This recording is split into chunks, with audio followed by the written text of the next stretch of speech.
Ask me anything. That's the show today. Ask it. Do it. It's a 60,000 subscribers extravaganza, Jubilee, and it's a long time coming to 60,000 subscribers. People all in the comments when we said we're having this show are like, how are you only at 60,000 subscribers? I mean, what a terrible thing to say to someone on a Jubilee. And it's like, yeah, I get it. I get it. It's true. The name is bigger than the channel size, but come on, this is my extravaganza. This is like my birthday party times, I don't know, 60,000 or something. So get in the spirit. You can ask me anything today. I guess there's always a sort of Semitic, lawyerly asterisk that's implied by anything, but I try to be a textualist when it comes to ask me anything within the realms of this is a family show. All right, perverts. So like, yeah, I mean, even PG, I guess PG-13 is fine, but it's a family show. What's your problem? You're disgusting. Disgusting people. No, ask me anything. And locals have already submitted many questions. We can start with those, but ask me anything for money, for super chats, because we're still in the phase coming out of it, but I don't want to jump right out of it. Coming back from vacation, where I was saying this is pledge week or 2 weeks. You know, we gotta raise money on locals. I just never bother you guys for money, and I'm going to start all the time. No, that's not true. I'm not going to start bothering you for money all the time. But I realized in 6 years of doing this, I'm sheepish. I'm sheepish as a little titmouse about asking you guys for money, and I'm interacting with the locals now. So go to rulesforretrogrades.locals.com, become a locals person, and right after you become a monthly supporter, please. Then you can submit a question right there on the recent entry, or you can just super chat me. So let's begin with the 60,000 subscriber extravaganza. I was checking analytics. It's one of the largest YouTube channels you've ever seen. It should be, but Catholic Inc., Con Inc., they're holding a good black man like myself down. Okay. Man of color. Let's begin. All right. First question, locals. Let's see. How to know when you're called for the priesthood? Were you ever called? That was a question from John. I was simply never called. No, I never. I'd skip this phase. So how to know when you're called? I guess you hear an interior locution. I don't know what that sounds like because it's interior. Is this like tinnitus? I don't know. My friend Andrew here, you know, you could answer this probably better than me. Right? Yeah, do I like sneak into the? Yeah, do you just want to give your best sort of fast answer to this? Because I want to answer your question. You're phoning a friend. Yeah, we're phoning a friend. Andrew went to seminary. I did for a year. And how did you? What was feeling called like? Well, it came from the. This was not frankly, planned. No, this wasn't planned. I just like to hang out in the off wing of the studio, this vast studio. Yeah. But it comes from having this desire to say the mass, to hear confessions, to go anoint the sick and the dying at like 3 a.m. and to ultimately dedicate your life to saving souls. I mean, we're all dedicated to saving souls as Christians, you know, as fathers or mothers dedicated specifically to your children's salvation. But if you feel in your meditation and in your prayer that God is calling you to shepherd all the souls in your area through specifically the means of the celebration of the sacraments, then that's a good indication that you might have a call and that you should go investigate it. And if you're like, hey, those are awesome, I love the sacraments, but I really want to sanctify people in the family, well, that's the natural vocation. That's right and good too. Thanks. Good answer. Not like tinnitus then. No, not quite like tinnitus. Not quite like. We might have a mic issue, so just let us know in chat if there's a problem with the mic. But I think so. Did you guys hear that? I hope you guys heard that sterling example, that sterling answer. So let us know. I never had a calling to the priesthood. I mean, because my whole childhood, I didn't take it seriously because it was the 90s and the teachers of the faith, including most of the priests, weren't taking it seriously. And it was just a bunch of old girls, I guess old women, teaching in the Catholic schools, and they kind of made me resent everything. The Catholic books were all a joke. So I don't even know. Maybe, I mean, I don't think I missed my calling though. I always felt strongly called to having a wife and maybe to teaching theology to other people. I don't think that's a vocation. Vocations, I believe, are sacramental. Mm-hmm. So I believe there are two real vocations, hard V vocations, priesthood or to being priest of the home. And I always knew more with my natural intellect so strongly. I'm a natural father and husband. It's what I love doing. It's the only thing I've ever really loved doing is being a husband and a father. And we do it in our absolutely unique way. And that's probably what a lot of the questions will be about one way or another, is how to be a husband and a father, not a weirdo, but not a normie, as I always say on this channel. Don't be a weirdo, but don't be a normie. Okay, let's get through some of the super chats that just got in here. We're going to answer all the locals questions, so we're going to go back and forth. But K Bear just sent $20 for your congrats on your 60K. Okay, Connor sent 50 for clarity. I know you're against wives working outside of the home without necessity because it removes her from home duties. But how do you discern other things where the wife leaves without necessity, like visiting friends, fam, date night, etc.? 60K, congrats. Thanks, Connor. I mean, it's a look. I'm a faithful son of the church, but I'm not one of these guys that says discern everything. Like I don't go pray on it. It's just most stuff is actually most of our decisions day to day are a function of the practical intellect. And of course, I pray multiple times a day, but I wouldn't say I discern it. I would just say we hang around the house a lot. We like being with our kids and each other a lot, and we're lucky enough to have friends like Andrew that like to come stay with us. We like that a lot. So I'm a pretty capitally extrovert, but we're not like normie suburban housewives that are going to like do like a mom's group at the local swing set, or like Steph doesn't do that shit. And I'm not casting aspersions. I'm just saying we don't do that. We don't do that around here.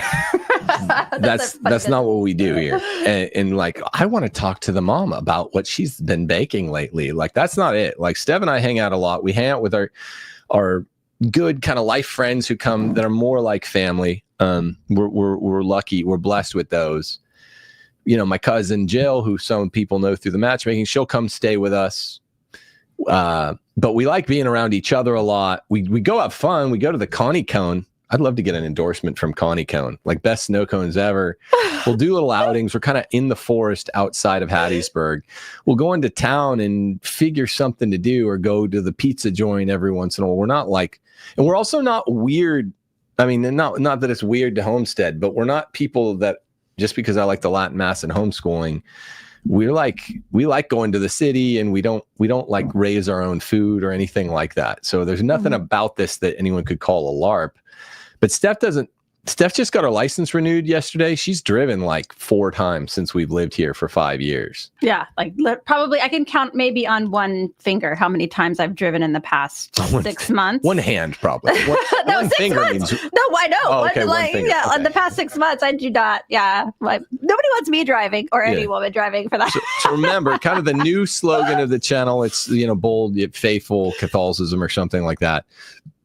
We mess with different slogans, but my favorite one is don't be a normie, but don't be a weirdo. Mm-hmm. So like, we're not weirdos. We do normal stuff. We do go to Target, but we'll like go and get a mocha at the local Starbucks Target. And I know a lot of you guys think it's wrong to shop at Starbucks and Target because they're evil corporations, what they are, but that's a merely remote material relation you one bears. So as you're on an iPad or an iPhone on YouTube, using Google, internet from AT&T, people are stupid with it. Luckily, that's merely remotely material cooperation. And so we like to do normal stuff like that, but we're pretty much always together. I'll run errands alone every once in a while, but I'd really rather run them with Steph, or one of the kids is always asking to come. I'm an extrovert, but I have a big family, and I'm lucky to have friends that come visit and stay for.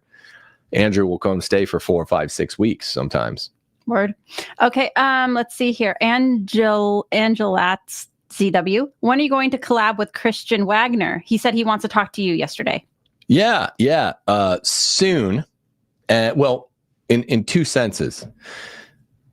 I don't know when I should make the announcement. I mean, people aren't like waiting with bated breath. What are you going to do on August 10th?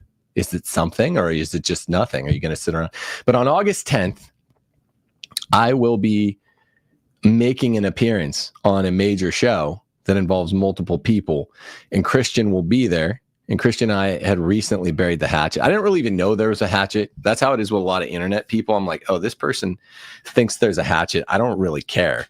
So I'm like, I'm cool with anyone that wants to be cool with me. And no, I don't think that means we have to agree about everything. But I think he's smart. I've always thought he's smart. He probably had more of a hatchet with me than I had with him. And any shit I talked on Twitter was just responsive. But I'm happy to bring him on the channel and to do some sort of show, probably a post-mortem show on this big show that we're appearing on together. I think Andrew, my friend here, will be there with us. Maybe a good Protestant such as like Joel Webbin might be there with us. Maybe Sarah Stock. There's other people that might be there, and you're like, what kind of stream or webcast or whatever is this that has like 20 people surrounding one person? Ooh. And like what could that be?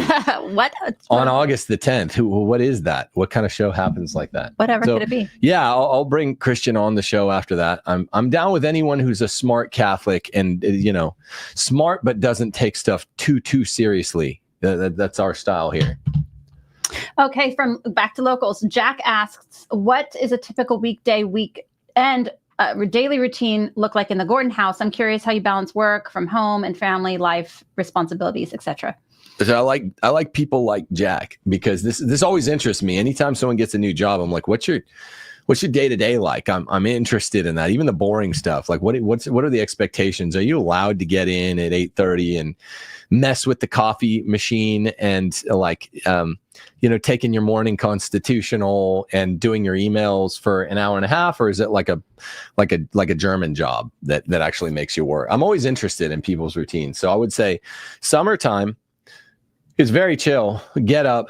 If I'm doing a show on a Monday, Wednesday, Friday, plan that show, interact with the kids. It's always, we have a big community of our family here. So interact. Usually the kids have the Switch, or now the Switch 2 on. When we come up here to do the show, Steph and I, the kids will usually do some of their chores, like slop the dog or whatever, and clean the downstairs a little bit just to keep it nice. Steph will go down there and sort of clean what they don't clean well enough every day after the show. Then we'll go down there, we'll get lunch. We kind of don't really have breakfast, just coffee. Steph and I will have coffee together on our way up here. We'll go in the pool if it's sunny until like 2 or something. Then we'll if I have to take someone to like a piano lesson, that's at 3. And I will try to interact with the kids. We'll take them on a walk. Me and Steph do this daily walk for takes about an hour and a half. And, just a lot of interaction in summers with the kids, and then dinner, and then usually a movie or Switch after dinner. Prayer before meals. I try to say a morning offering every day. I forget that sometimes. We stay up really late. We stay up late. Decade of the Rosary, at least with the little kids, every night before bed. Sometimes I finish it. Sometimes I fall asleep finishing it. Sometimes I forget. And then kind of repeat. But we like to take little day trips in there before or after our afternoon walk, kind of with the whole family, where you just get them in the car and go get a snow cone, run a quick errand. Like I said, Steph doesn't really do errands alone. I usually don't do errands alone. During the school year, it's a bit different. What's coming up is I want to really take over people's homeschool for them, as I'm telling you. It's like a hostile takeover. Like a hostile takeover. I'm your teacher now, kiddies. I mean, it sounds so frightening, but it's really good. So during the school year, we wake up at 9 and typically are in the class, especially in fall. It's more formal. The fall semester, we're in the classroom from about 9 to 11. And at 11, this is most of the year, 9 months. At 11, then I'll start planning a show, come up here or writing the show out to whatever extent I do. Come up here, do the show from 12 to 1, Steph hangs it on all the channels and stuff. Then we have our lunch. Then we either run a quick errand, go to piano practice or something like that, do our walk. Steph starts getting dinner ready. The kids will go in the pool before or after dinner. And then usually either, I don't know what people do at night. In fall, we like to read like Lord of the Rings. We'll usually start at least Fellowship, and we'll do that after dinner with like fire and tea. That's something we like to do a lot, starting on September 22nd, which is Hobbit Day. It's Frodo and Bilbo's birthday, people. Show some respect. Yeah. Or just, pretty much a movie. What I was telling the yokels is that, it's pretty much a movie every night. I'm interested in what people do too when it gets dark. I guess a lot of people, particularly the Baptists here in South Mississippi, they go to bed really early. So if we change it up and we do our walk like after dinner at like 7:30, a lot of the houses look like these Baptists are going to bed early, which is insane. Mm-hmm. Yeah. I'm sorry. I think going to bed early is insane. Yeah. It's nuts. Like, don't you want to interact with the people in your home? Everyone's like, no, I prefer not to. I mean, that's mainly your time to interact. Even I have a lot of time around the house, and that's still mainly my time to interact. You're not like just sitting around like, tell me what you think about your coffee in the morning. Everything's a rush. 7 kids. They want to go in the pool. Oh, we have dog duties because we're in this ever lasting, I guess, wash cycle of training this dog, this Old English sheepdog we have. He's just retarded. His name is Barlaman. All of our dogs we've ever had are named after a Lord of the Rings character. We had a husky named Brago. He was really nice. And he was really low maintenance too. He stayed out of everybody's Kool-Aid. Like he wasn't always up in your grill asking you, if you could borrow $5 or $10 or whatever.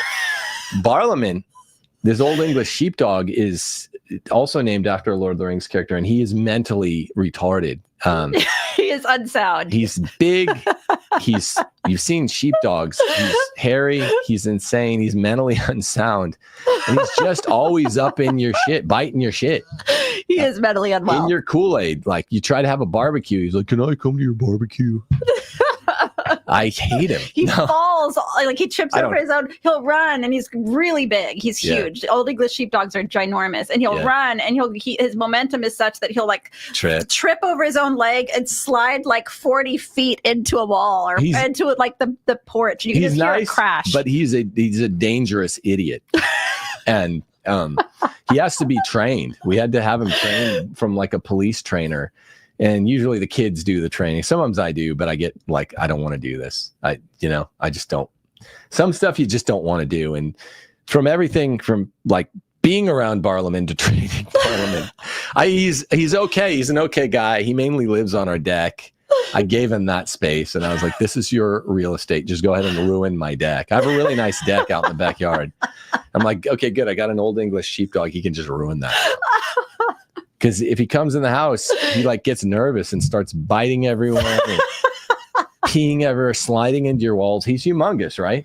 He's huge. He's gigantic. So one of our friends said it looks like a man like in a dog suit. He's gigantic. Dr. Michael Roblard, a wise man of perspicacity, was like, he looks like the Chewbacca actor, like, because even his back legs are just weird. They're tall. They don't have joints. He's a weird guy, but nice. I want to limit my time around Barlaman.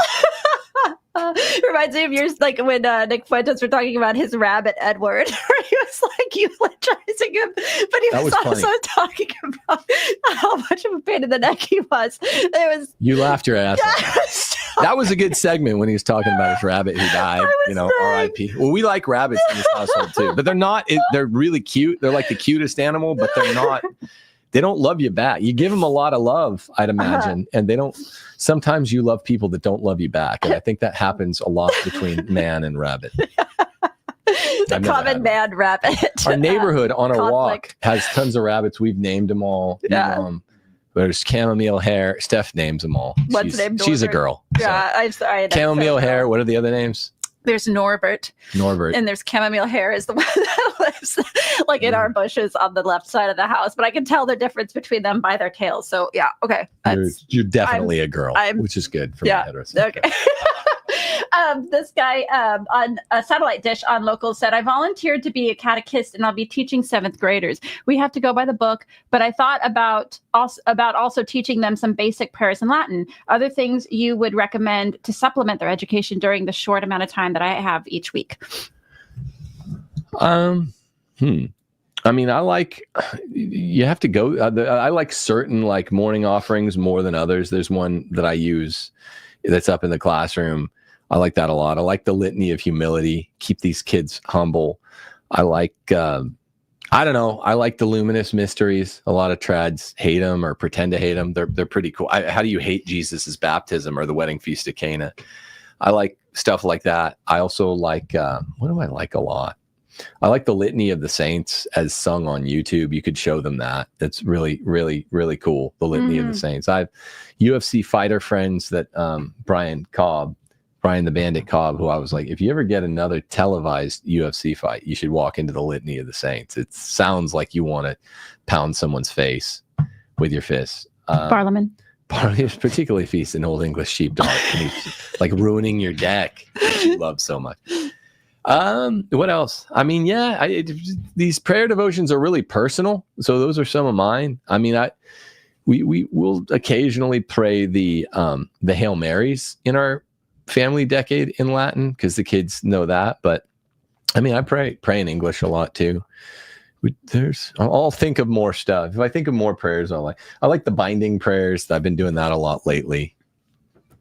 There's just so much. St. Michael, obviously. I mean, I'm not saying anything super new. I'm not aside from my routine, I don't my devotions that I like, which are pretty mainstream. There are some that are less known, but those kind of come in and out of my routine. Dan? I like the Little Office of the Blessed Virgin Mary. I like that one. I was using that a lot in the spring and early summer. Then I kind of stopped. Like I'm not a huge routine guy, so it's not like, I've been doing this for 48 years. Like I change stuff up, but I do like the Little Office of Blessed Virgin Mary. Sorry. I also really like Father Ripperger has a book on deliverance prayers. The binding that the binding prayers? Yeah, like those are really. I think more Catholics need to acquaint themselves with those prayers, especially in the spiritual combat a lot of us are in right now. So Dan Stump on Super Chat said, I'm a Catholic deacon raised in 90s, 2000s boomer Catholicism and found it very cringe. I love this channel. I'm trying to figure out how to preach this stuff in a typical parish setting. Any tips? I mean, people have to see your authenticity. And somehow there's this paradox of new evangelization, sort of JP2 Catholicism, where it's supposed to be authentic just because you're talking about your feels a lot. And that's why I never connected with that kind of 90s JP2 personalism. I don't find personalism the way that it's typically been done in the girl way, the girl parish, or, Susan from the parish council way. I don't find that compelling at all. I find more, I guess, because I'm a man, I find masculine appeals that are mostly masculine, but still admitting of legit things. Like, I don't know, I don't always pray in Latin. This is not what I do. I guess I've never claimed to be a full scale trad. I'm just a Catholic guy and I like what I like. And I get habits, but I'm not, and part of my habits is breaking routine every once in a while. So it's kind of in season, out of season. I have a few things that I like. And I think what, the catechumens need to hear is just your authenticity. And part of the female ethos, the gynocentric ethos, is not picking out stuff you don't like, only talking about stuff you like. Men like to bitch about stuff we don't like. That's like Clint Eastwood tells the kid in Gran Torino, which is one of my favorite movies. He's like, men bitch about their car, and he says the girlfriend, if you have a good girlfriend, maybe you don't have the need to complain, but your car and your job, and that's just what men do. I don't really connect too much with stoicism or just keeping stuff bottled up inside. I think that's kind of, maybe it's more saintly than I am or something. I just think it's kind of weird. It's fun to talk about stuff you don't like and to make jokes about stuff you don't like. And I don't think that ends with like what happened in the church in the 70s, 80s, 90s. I think the more we joke about it, people are like, wow, that guy legitimately loves Jesus. And, he's laughing at our Sunday Visitor textbook. The crowd of kids in your like flimsy textbook in 7th grade where they're like rapping about Jesus in a field. That stuff's not real. Mm-hmm. That doesn't happen, and people know that doesn't happen. So make fun of it and then tell them what is a realistic way for like Christianity to happen within Christendom. Shout out to Stank on YouTube. Took his wife to the hospital at 2 a.m. this morning, and she gave birth to their first baby boy at 9 a.m. So we are rejoicing for baby Grant being born today. Congratulations, auguri and in Bocca di Lupo. Okay. As the crazy Italians say. I mean, I'm only some Italian, so I don't know why I say Italian things. Any hooper you wish you could have seen play live that you missed out on? Mine was always Pistol Pete. Dude averaged 44 a game without a 3-point line at LSU. Incredible. Yeah, I mean, Pistol Pete's a common one on people's lists. That he had an amazing NCAA career, less so pro career, but he was certainly a real one. I was talking yesterday with my buddy Jordan about all-time. He chat GPT'd all-time greatest white American hoopers, and because there are so many great white European hoopers that outside of the top 7 or 8 white American hoopers, you're like, oh yeah, I forgot about that guy. So I don't like ancient NBA. I don't value or praise. You're not going to hear me value or praise ancient NBA so much. It's the opposite of trad. The game was just different. It was like Bill Russell playing in a league with 12 teams populated by little Jewish accountants, that had like hair coming out of their chest and spindly little legs. Like, I'm not a Bill Russell respecter. His basketball game, he averaged like 15 points per game. But the couple ancient players that I do wish I'd seen are Jerry West, who was legit. Jerry West, unlike Pistol Pete, averaged 44, exact same PPG in a season. I think in 69 or 71, one season away from 1970. I forget which one. So Jerry West was a legit ancient NBA hooper that I wish I'd seen play more. And and Oscar Robertson, Big O, only guy to average a trip dub before Russ started doing it again and made that ordinary. Russ is my favorite living basketball player. And shout out to Beastbrook, but great Russell Westbrook fan account. Russell Westbrook fans are good people, and I love all of them. I wish, this is my part, Magic Johnson was my favorite player growing up before I found out that he liked Arsenio Hall's butt or whatever. And I was obsessed with Magic Johnson. Basketball was my whole life. I've kind of reversed that. In the late 80s, when I was a kid, I always favored Magic Johnson over Larry Bird. But that was kind of, I wish I had been not a little tiny like baby human for the great rivalry between Larry and Magic in 80, 81, 82, 83, 84, 85, 86. When I started watching basketball with my dad was when I was 7, 8, 9. That was late 80s, early 90s, when Jordan was taking over the league. I wish I'd been around, and I love great, what's it called? Best of Enemies. Mm-hmm. That's one of my favorite sports docs of all time. We're big sports docs fans. Love, of course, Last Dance, but I love Best of Enemies. And I wish I'd been watching live the Larry Magic rivalry, even though it was, that was sort of during my time, sort of before. Thank you to Kenton for becoming a channel member. You guys get the same benefits as the locals and everybody, the exclusive content, that sort of thing.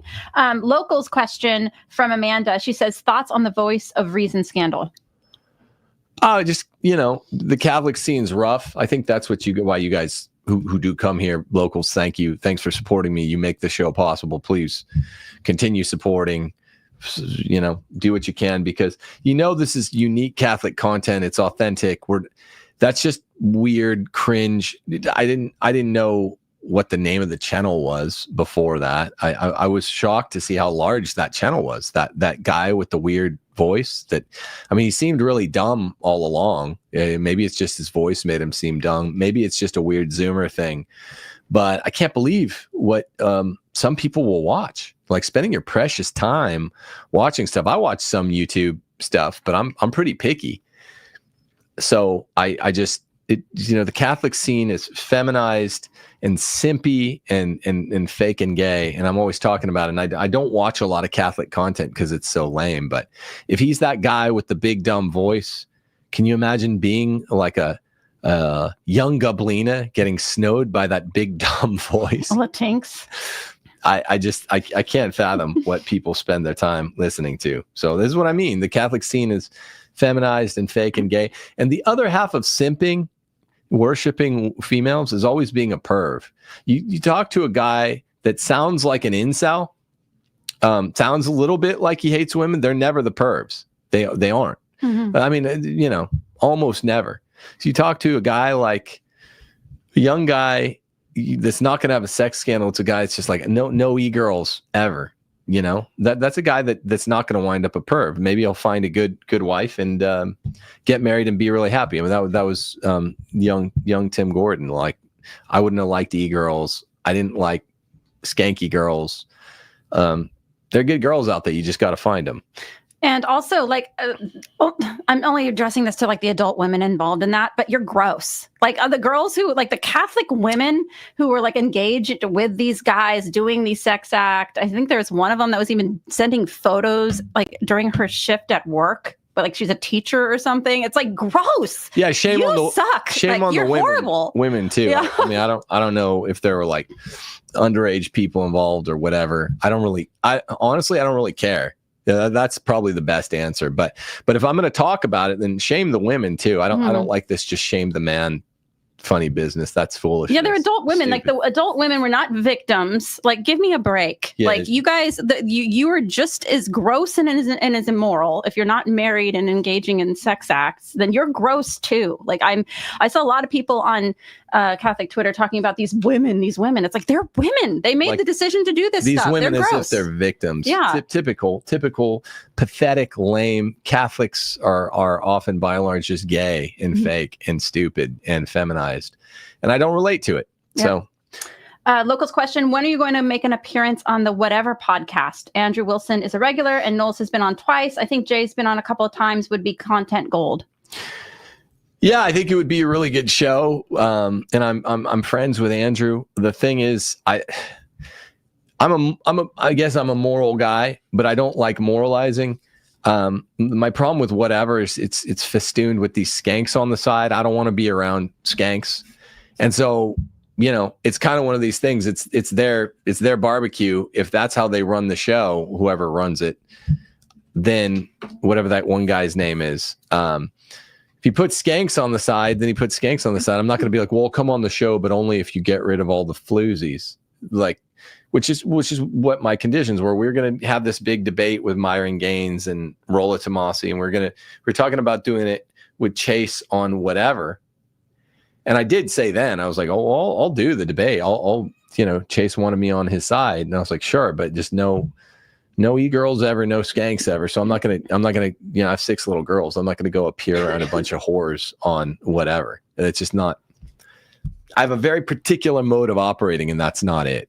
Yeah, no, and some of them were even trying to sit on men's laps and stuff. It's dude, if I were there and some woman tried to sit on your lap, I'd tackle her. She'd get a chair at the head. I'm just not interested in it. Yeah, I'm not interested. Let's see. Unless they get rid of the horse. Right. Wash Life says, what are your thoughts on Europa, The Last Battle? Watched it recently and trying to find what's true as opposed to propaganda. I don't know. I haven't seen it. I'll have to take a look. I'll write it down. I don't really know what it is, to be honest. I'll write that down for you. We'll get back to you guys on that one. Kenton sent $2, no question, a couple of times. Thank you. Thank you. Tradcat says, your opinion on ethnic nationalism. Is it Catholic in the proper geographical context? Polls, city, state. 2, your opinion on women getting Botox. Number 2 first. It's just another mark of the age. Mm-hmm. When these women with Botox, so their lips always look like it's just never. Just stupid. We noticed on we were watching a bunch of Jane Austen on BBC, which is really, really quality programming. Different, lesser known Jane Austen, even some of the Bronte sister translations on BBC. I like to watch that stuff with Steph. And every female actress on BBC, because English girls have really thin lips. So I guess BBC is just I'm guessing, I don't know, part and parcel of some contract. They just all BBC British girls have to get Botox. I'm guessing. I don't know. It looks really weird. It doesn't look how they think it's going to look. It doesn't mean what they think it's going to mean. What was the other thing? Ethnic nationalism is, I mean, I don't know. It is one of those, it's turned fast into a LARP issue. I don't think that my main thing is, I do believe in like Christian nationalism, but I think I'm different from other Christian nationalists because I think nations should be small, so I think the ideal I mean, it's indisputable in the whole political philosophy tradition from Aristotle through, the anti-federalists, over 2,000 years that basically for it to be a real polity, it's got to be small. So it's got to be more like Malta or Venice when it was a republic than some continent-sized republic. I just don't go for that. It's just silliness because it's a contradiction in terms to have a continent-sized republic. Will there be an ethnic tie that binds in addition to a religious tie that binds? Probably. If you actually have the proper political geography, then it'll be kinship groups mainly. But and that stuff matters too. But I'm not like a purist on that, because I think if you get a number of clans, and there aren't that many people outside the clans in like a polis, people naturally trust folks that look like them.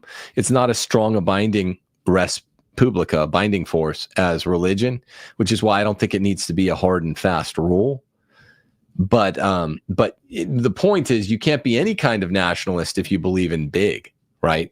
You can't believe, the club needs to be really pure, whether it's race or religion, that you think is the binding res publica, the binding thing, if you believe in like a continent-sized country. That's the problem with most nationalists, is they're really semi-globalists. And a club doesn't get more ideologically pure as it gets bigger. A club gets more ideologically pure as is geographically smaller. Just a fact. Okay. Next locals question is, considering monarchy is out of the question in America, what do you think is the best we can hope for in terms of a rightly ordered government here? Returning to something like Articles of Confederation, restoring the true First Amendment, restoring all of the Constitution prior to 1868, the passage of the 14th. I mean, I don't know if that's realistic for the next generation, but maybe 2 or 3 down the line, as people continue to see globalism doesn't work. Well, neither does having a continent-sized republic or half a hemisphere-sized republic, and things continue to degrade. We do need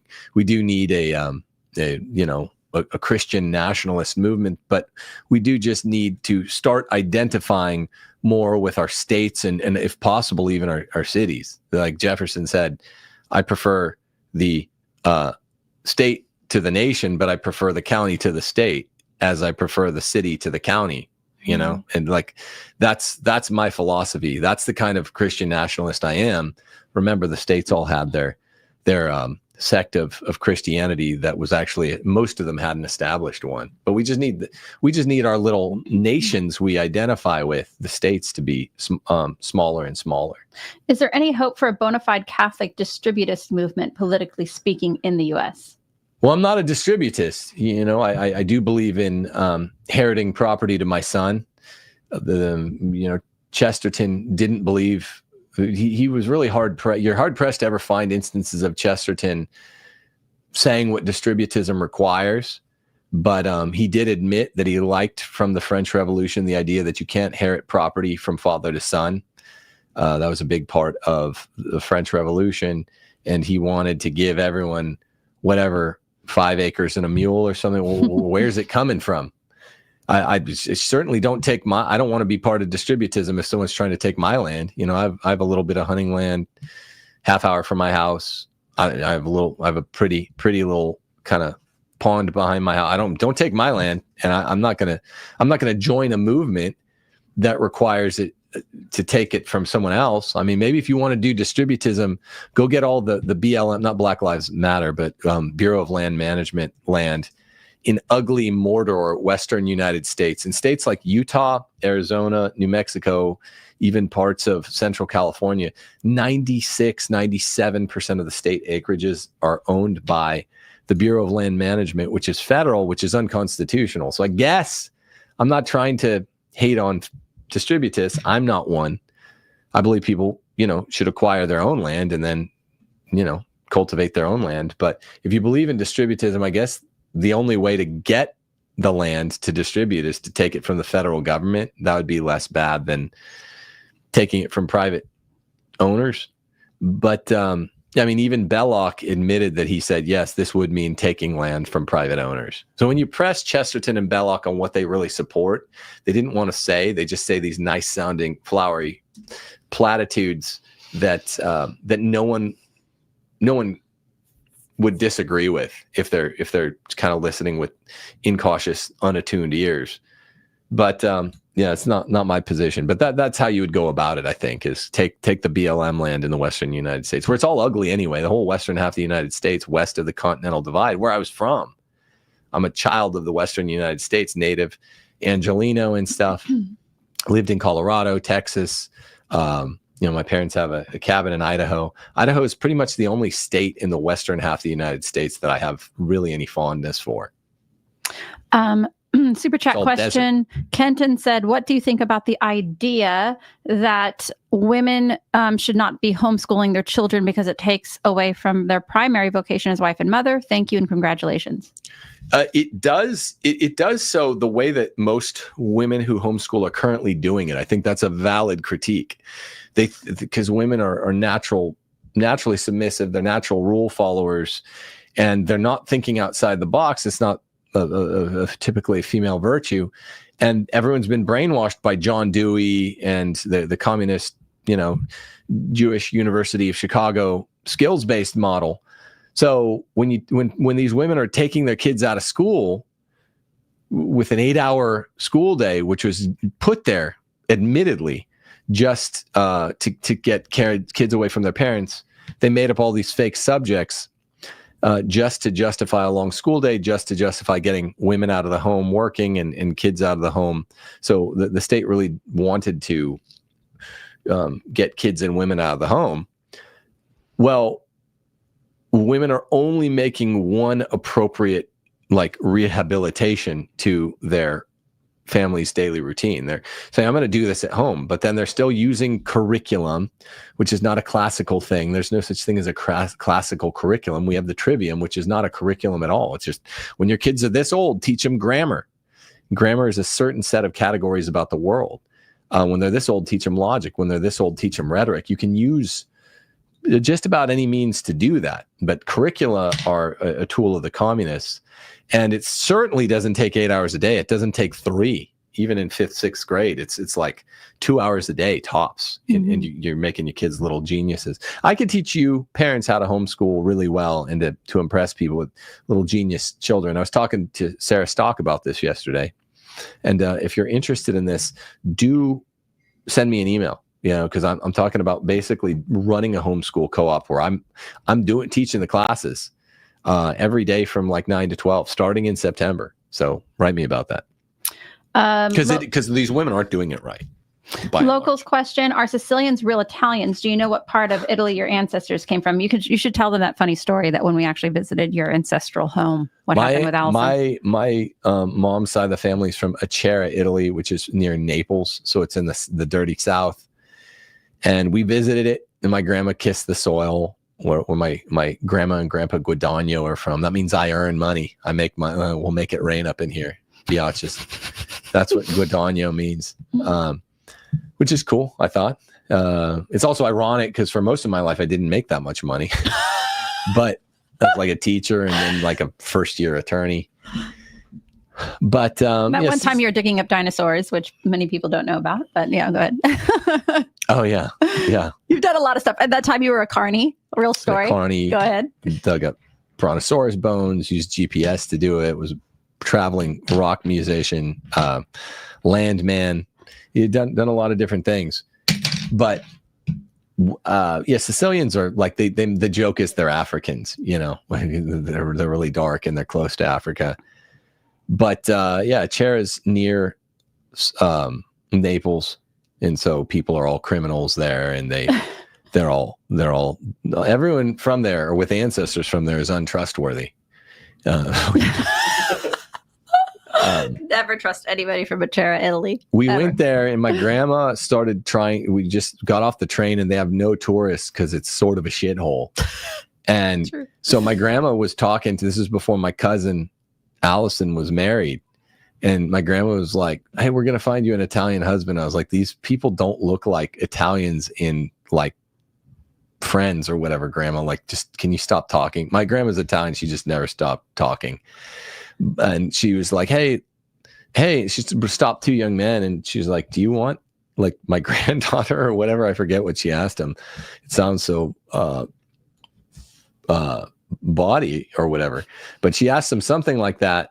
And I mean, I'm kind of trying to make it comical, but this is more or less what happened. And then the guys were like, well, can she cook? They wanted to know what she cooked. So They literally asked that. that was good. I liked I how was like, that's good. that was a real moment. They asked, first question, can she cook? That was a classical moment in the history of keeping it real. So that was funny.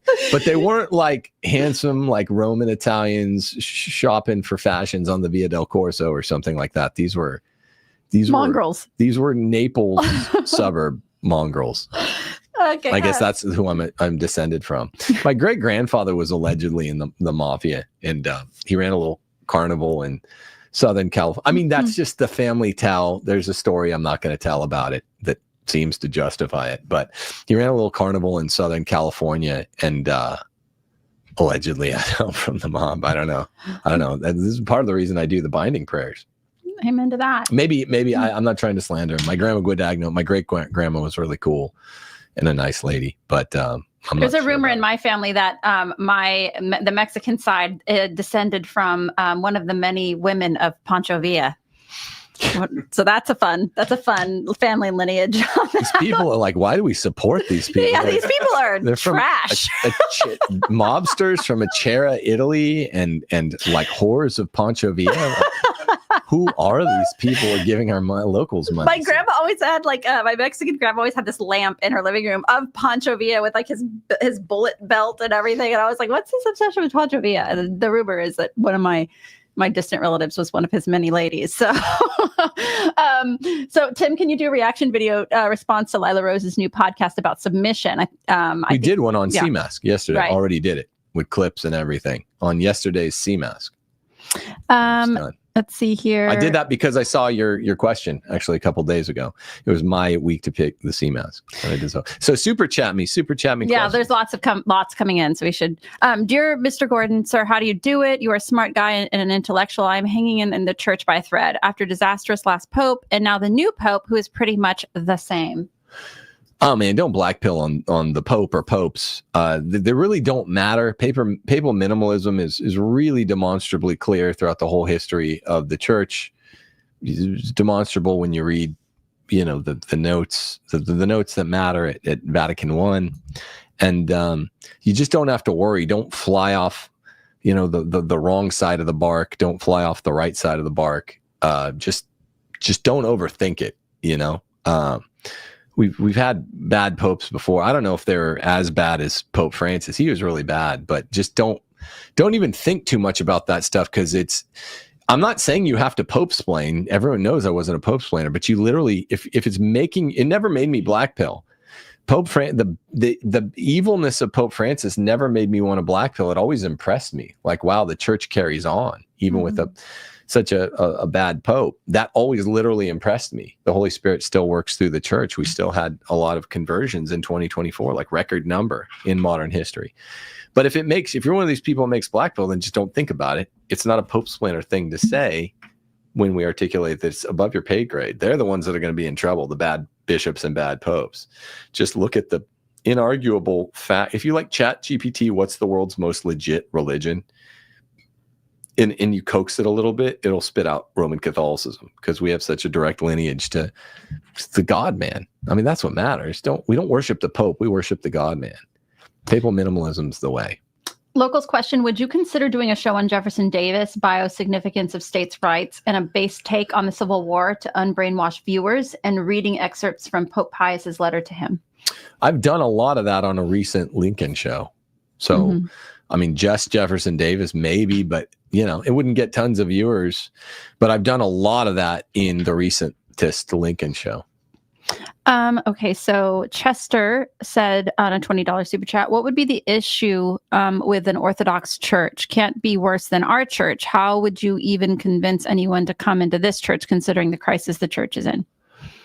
Well, again, if you hear that there's a crisis in the church, you didn't hear wrong. But if you think that it means leave the church, then you definitely understood wrong, because the Orthodox don't have the 4 marks. I mean, they agree with us that from the Nicene Council, the church has to be one holy Catholic apostolic. They only have a most holy and apostolic church. They don't have the one in the Catholic, and they don't. That's because they can't be one and they can't be Catholic because they lack the visible sign of unity on earth, which is the Pope.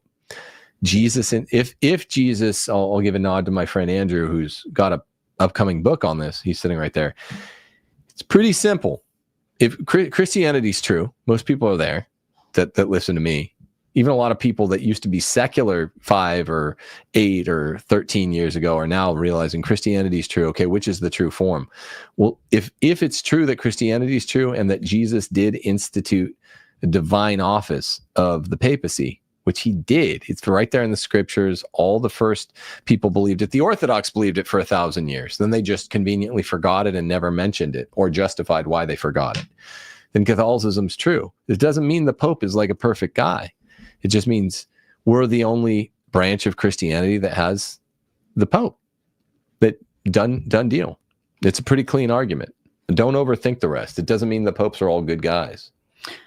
Okay, Robert on Locals supporter said, I know you like Nintendo games. How do you feel about the Pokemon franchise? Always loved and recommended the 2D games, which were my introduction to video games. Pokemon Snap is good. That one we play, Pokemon Snap. I know that's not probably the one you're thinking of, but that's a fun game we like to play with the kids a lot. We do play Switch a lot. My kids like Pokemon, and that's the one that I've played the most with them. I think it's a cool franchise. I mean, my little brother, Dave was a big Pokemon cards kid. He would go to the nerd conventions where they'd play cards at each other or whatever, however that worked. To and with one another. So I feel, what was the rest of the question? You were just asking about your video games. Because remember, we did a post, or you did a post, like you were talking about how video games are based in awesome and just fun, super fun, and just stop being LARPy, nerdy trads that say doing fun things is like of the devil. Knock it off. Well, it's good to, what's that called? It's like Eucatralia or something. Eupatralia means like catastrophe or something. a good form of having fun. Eupatralia. Eutrapalia. Thank you. Yeah. Eutrapalia is a virtue. Means wholesome fun. This is how you don't end up being a married guy who's just a normie or hating your wife or ignoring your kids. You have to have fun with them. It's not fun in the sense that I'm talking about to just pray all day and then make your wife cook and your kids do chores. You make your kids do chores, you make your wife cook or whatever, and you pray with them and you get done what you have to get done, but then you're working towards having fun. Mm-hmm. I don't know how a lot of Catholics are doing it, and I'll be honest. I think a lot of Catholic homes are matriarchies, a lot of female tyranny abides, and they're not fun homes. The way to really enjoy your home is to have a lot of daily fun as much as you can. Maximize daily fun as long as it's wholesome. You do it with them, and video games are great. I don't know why women whine and piss and moan about their husbands playing video games. Just play with them. Or just leave him alone while he plays. If he works for your household, if he's supporting your household, leave the man alone. Let him play a video game. But why not join in also? I mean, I agree with that. First off, just be quiet and stop whining. Like you have a roof over your head. And hopefully he's not like an abuser or something. But even then, you have a roof over your head. No, I mean, but just play with them. If you guys like each other, it's a good thing to do in the summer after you go in the pool or something. Video games are awesome. Have you ever played Breath of the Wild? It's insanely good. Like, it's so good. Love them. Yeah. Tim just got, my birthday's tomorrow, by the way, but Tim just bought me for my birthday present the new Donkey Kong. Been enjoying that one. Bonanza. Yeah. So the trad LARPs are like losing their minds on this. My review on the new Mario Kart World is decent. I wish it had levels more like Mario Kart Wii. Mm-hmm. That's what I said. That had some of my favorite like maps in the history of the Mario Kart series. But I should do a list on my favorite NES games, because I'm a passionate lover of the NES. SNES, I should do a list of my top 15. You should do that today. There. Do that for your people. Yeah, I'll try. I want to make it a thoughtful one. Yeah, it's serious business. I like Switch and I liked Wii a lot. I skipped some of the middle ones when I was a young man. I skipped GameCube, but almost all together. But I liked Wii, and me and Steph played that a lot together when I was in law school. It got me through a lot of stress. It got me through a lot of Abby worry when I was having brain surgeries and stuff. And I like Switch, and now we like Switch too. What do you think? What do you say to the people who say that grown men don't play video games?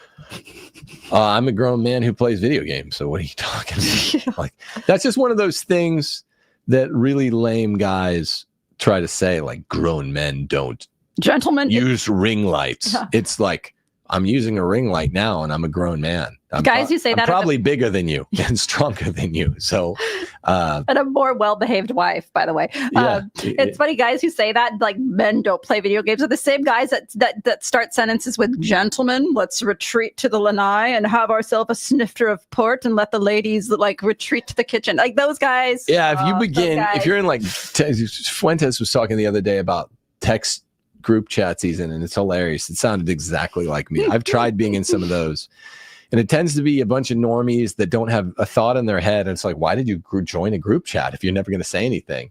And I would just, when I was part of a group chat, the only thing that the other guys would do is leave. Like, I made a joke about our Sunday visitor, and then some guy just left the chat, and they're like, "Oh, great, Tim." I felt like I was hanging out with all of their wives. They're like, "Oh, great, Tim. You just said our Sunday visitor has put out some faggy books." And then the guy left. They're like, "That guy was with our Sunday visitor." I was like, "Well, he should stop putting out faggy books." Like, what? I'm not a girl. I don't back off things I say just because someone leaves. Like, stop putting out faggy books, and I won't say they put out faggy books. But the funny thing is, they would never say anything in these group chats. I'm like, why are you in a chat? It's called chatting. And it was fun. You're in here to just, like, tell me what your wife thinks about stuff, like Joel Webbin said. And they didn't even do that. Just tisk silently, and then form these little knitting circles of hens where they're like, "Oh, can you believe what Tim said?" with like 3 or 4 of you. It's just lame, man. Okay. Those are the kinds of guys that begin text like, "Gentlemen." Like, don't call me gentleman. I'm not one. Okay. You are one, Tim Gordon. Run for the Senate, House in Mississippi. Why or why not? Just because politics, I don't like. I'm interested in political theory. You know, if you watch my Straussian show, I like political philosophy, and I like a little bit of political theory. But like anything, it gets fake and gay when you start populating it with real people. I know this is just a pass the buck attitude, but I don't want to have to answer to a bunch of, I mean, the people here in Mississippi are great. It's the reddest state you can find, but there's a bunch of Baptists. I make fun of Baptists all the time. Be a problem with the constituency. It's a bunch of MAGA heads. I don't really worship Trump. These people aren't really red-pilled on Trump yet. And I mean, you could do some good. So I'm not, Cale Zeldin's a smart guy. He's always like, you're in the right state, the conservative enough state, you could do something. And I appreciate Cale's perspective because he's a smart guy, but I'm like, I just don't want to answer to a bunch of little tin pot tyrants who already answer to their wives. So I'm just answering to their wives through the ballot box. Also, have you seen what Tim has said publicly about women? Yeah. Like, he would never get elected, ever. Well, I would vote for you, but I don't vote anymore. We talked about this with Sarah Stock. I am not voting anymore. I'm done. There's some way to navigate that tightrope where a good guy gets elected like once every 50 years somewhere in American politics who's not lying. I am very sympathetic to like the Pauls. I like Ron and Rand Paul. This isn't a complete endorsement, but he was a guy with high integrity that would save babies for free when he was an OB-GYN. He wouldn't do any abortions. He's a cool guy. But I just don't think, I don't know, it's too much. I'm too far into this life, too middle-aged to start some path like that. And I'm kind of a subsidiarity guy. I'm here with my family. I enjoy it. I'm just trying to say what I believe, and the best forum for that is this, like a closed community with locals people. Thank you guys, by the way, seriously. Who was your and your wife's confirmation saint? Mine was Saint Anthony of Padua. I did pick a paisano for that. And at the time I wasn't super good Catholic when I was confirmed in 10th grade, but I was always losing my keys or whatever. So I just picked him because he helped me find my keys. And he does. So whenever I say a prayer to Saint Anthony, I almost always find what I'm looking for. Steph's was the Virgin Mother, right? No. Saint Francis. Wish it was. No disrespect to who I picked, but I picked Saint Francis before the Francis stuff because I do love animals, as you can tell by me naming all the rabbits in my neighborhood and our stupid dog aside. But I love animals, so I had a connection with Saint Francis. But yeah, our girls just recently picked theirs, and they all picked Our Lady.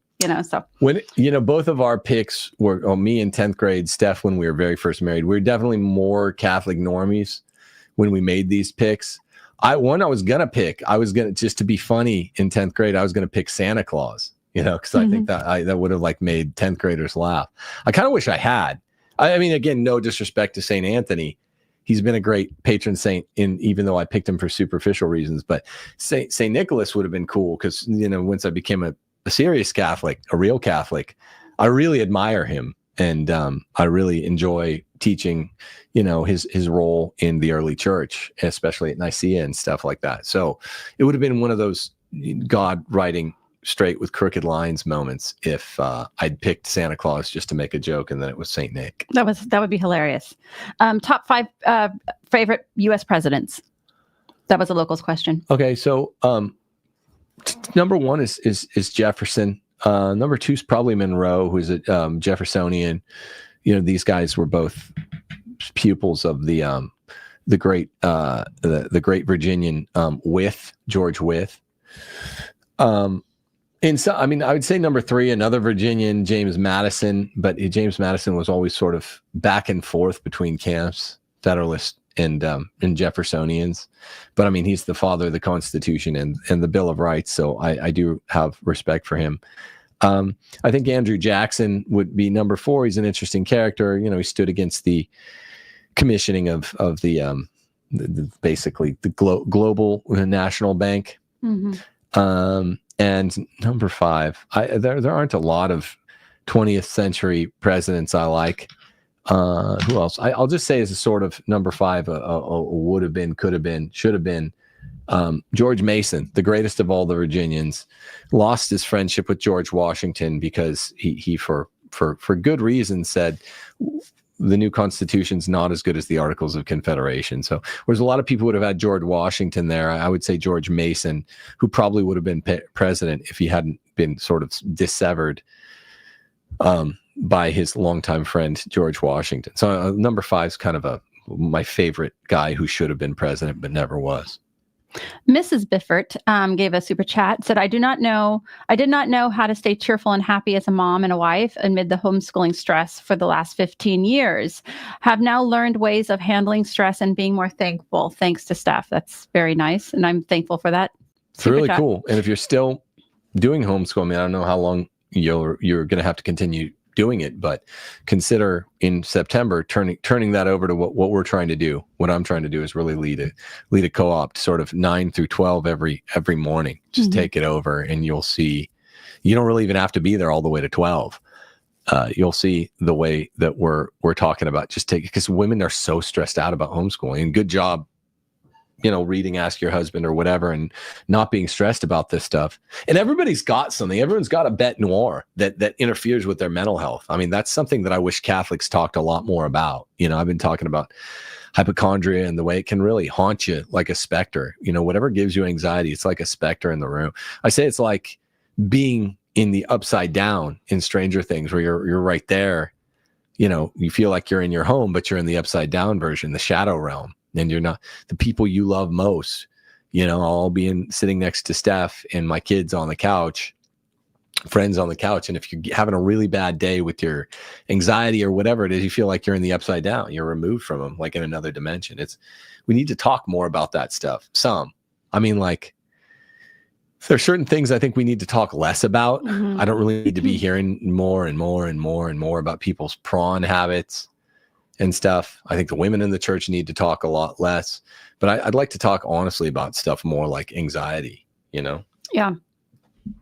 Next one here, super chat. What does other religions Orthodox? Why do other religions Orthodox include more books than Catholicism? Oh, why did the Orthodox have that one extra book of the Bible? It's just one, right? No, they have two. Can you hear me on the mic, or did you want? Yeah. Did you know the answer? Or do you want me to? Yeah, I'll point it toward you. Yeah, sorry. I was actually looking. Call a friend. Phone in. Yeah, to chat GPT this. Can I be heard from where I'm at? Yeah, I can hear you. Cool. So there are some copies of the Septuagint, which is the Greek translation of the Old Testament done roughly around 2 centuries before the birth of our Lord, that contain 3rd and 4th Maccabees and some other stuff.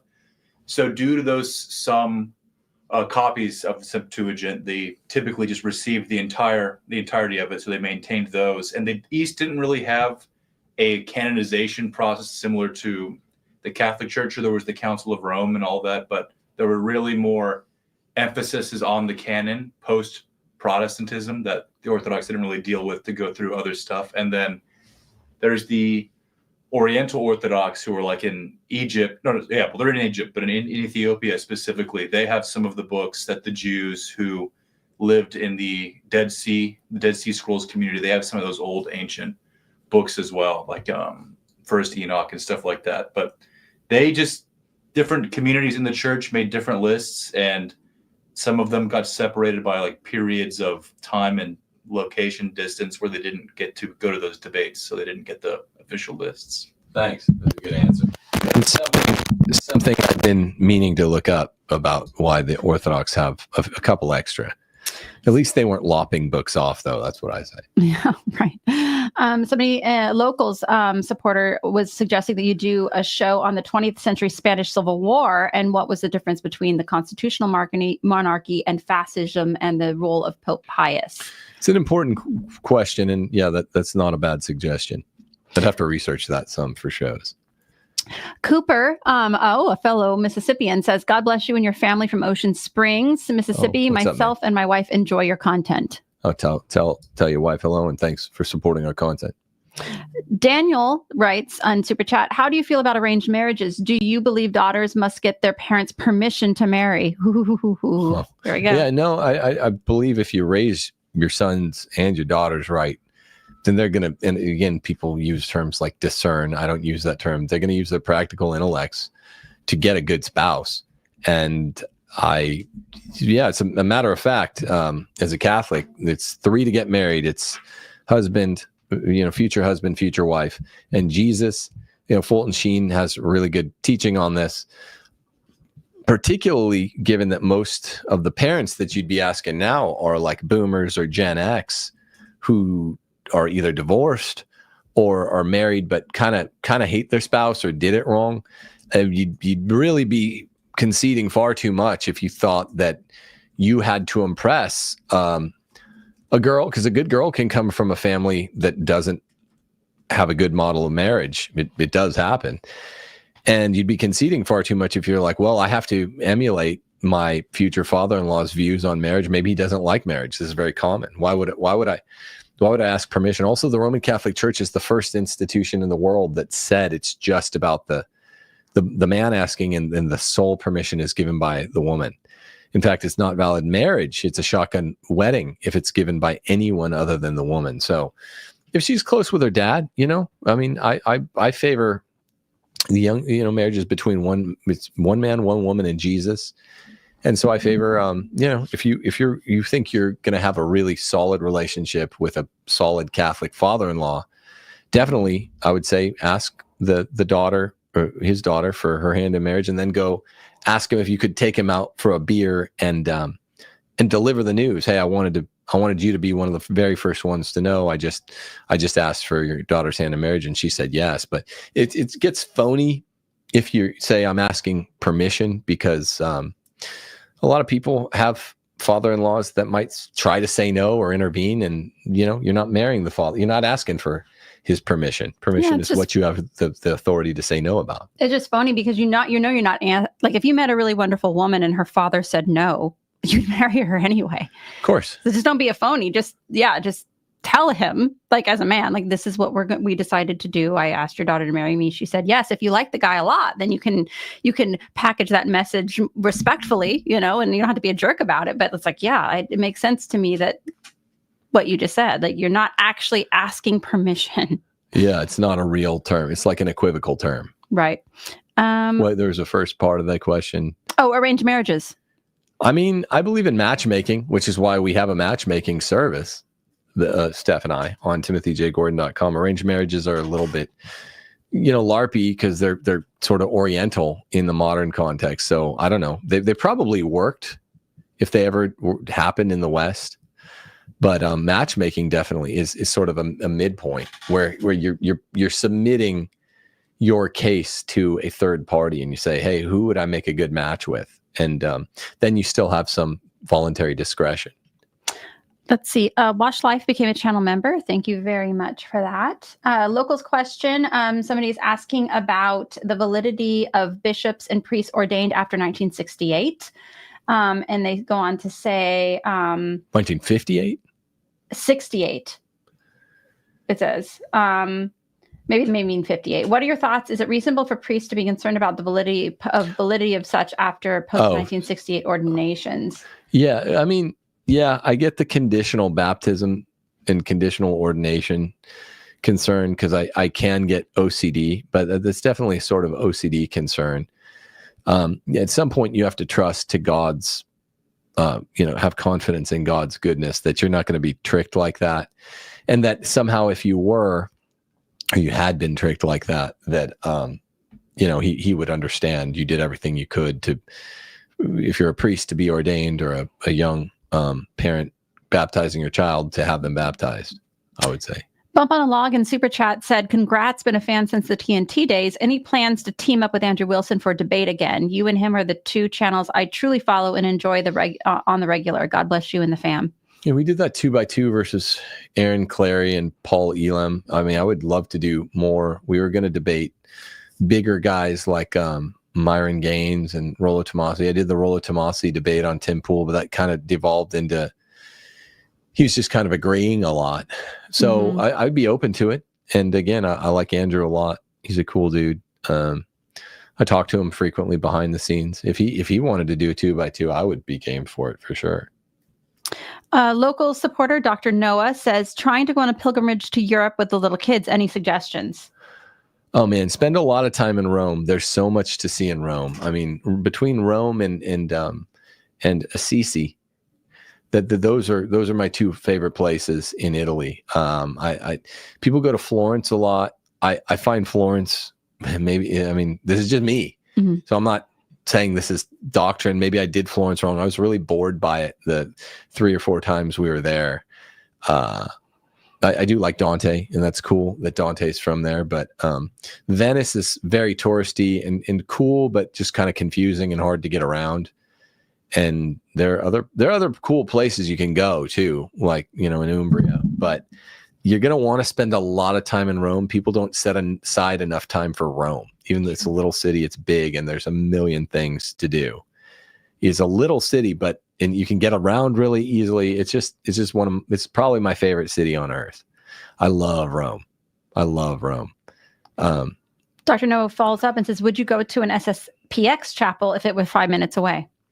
No, I don't. I had a SSPX chapel not far from me when we still lived in Bakersfield, and I didn't go. I've never professed allegiance or attendance or whatever. I guess Ecclesia Dei says technically you can go, but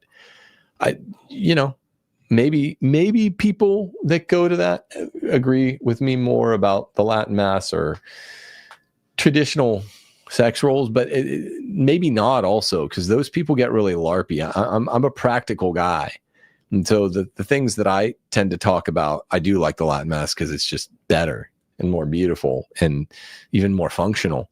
But I'm not one of these guys where when that love for something practical starts running in with a practical, what would be an impractical solution, then I kind of reconfigure. And so I'm like, all right, I'm going to do something that's sensible. So there's no hate for SSPX people. Ecclesia Dei does say technically you can go, but with a cautionary word. So no hate. That's never been my thing. Modern Papist writes, 1, do you still think the fight is at the parish? And 2, do you think balkanization is inevitable for the United States? I hope balkanization is inevitable for the United States. And I used to write on that more frequently. People are so cowardly. I don't think it's inevitable. I hope it's inevitable. But what is the fight at the parish? What was the question? Do you still think the fight is at the parish? So I don't really understand that one. I guess on the local level? I don't know. I mean, you don't really have subsidiarity in the church because we do have a kind of a monarchy. So, I mean, you should fight to get the women at the parish to just sit down and be quiet and ask their husbands quietly at home. I think that fight can be happening at the local level at parishes, but I guess I don't understand, we can't fight for the Latin Mass too much at parishes because it's sort of a one size fits all thing. It's funny, a lot of people that LARP want like one continent-sized government, but then when you get the one world Catholic government by Francis in Traditionis Custodes, they run from it. I'm like, I reverse it. It's hard to avoid saying that the Pope doesn't have the authority or discretion to set out a discipline for all the world, because he does. And on the other hand, in political power, I want as much subsidiarity as we can get, because the church teaches that's what's good. Somebody, a local supporter, asked, what are your favorite video games and my favorite video games? So, I mean, original SNES Mario Kart's one of my favorites of all time. I also like SNES Tecmo Bowl. Street Fighter 2 Turbo for SNES.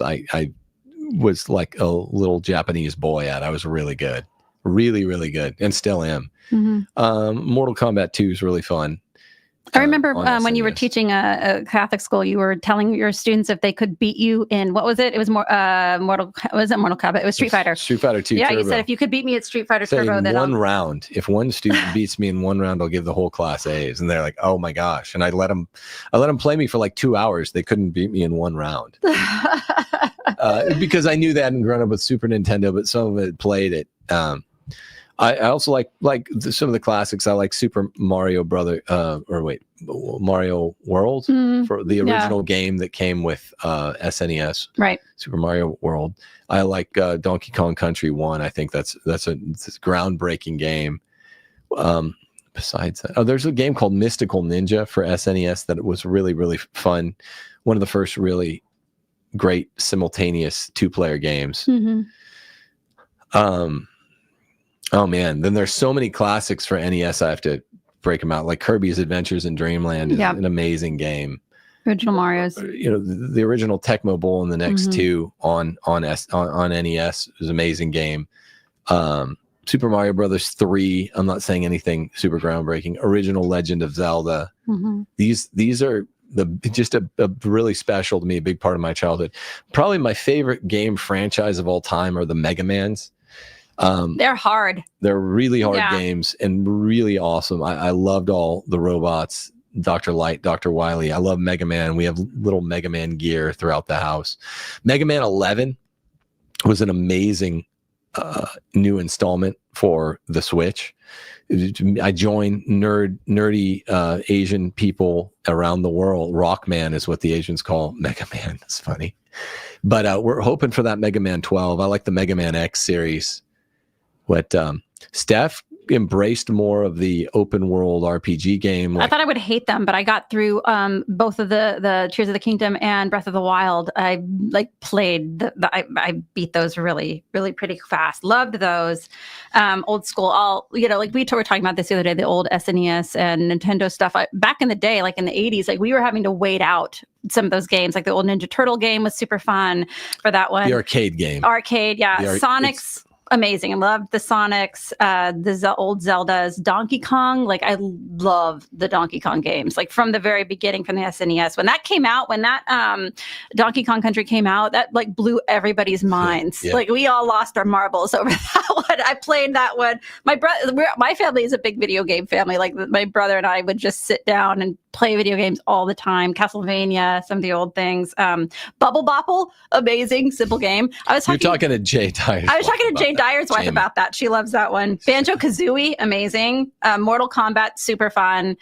Yeah. So, just some... Steph is insane. I'm not exaggerating. She's insanely good and spend an insane amount of hours getting 100% of the secrets on Super Mario World. I think you're the only person I've ever met that got 100% and went all the way through Star Road and stuff on Super Mario World and Donkey Kong Country 1 and 2.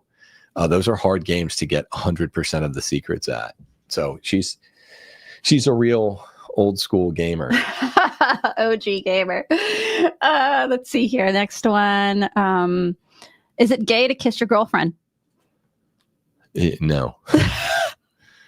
No. I mean, again, I know it's a Zoomer joke and all that. I'm a millennial. We're straight up straights. So no, it's not. If women shouldn't teach, do you avoid their writings? For example, St. Teresa of Avila or Catherine Siena and theological teachings. I've literally never read any of their stuff, but.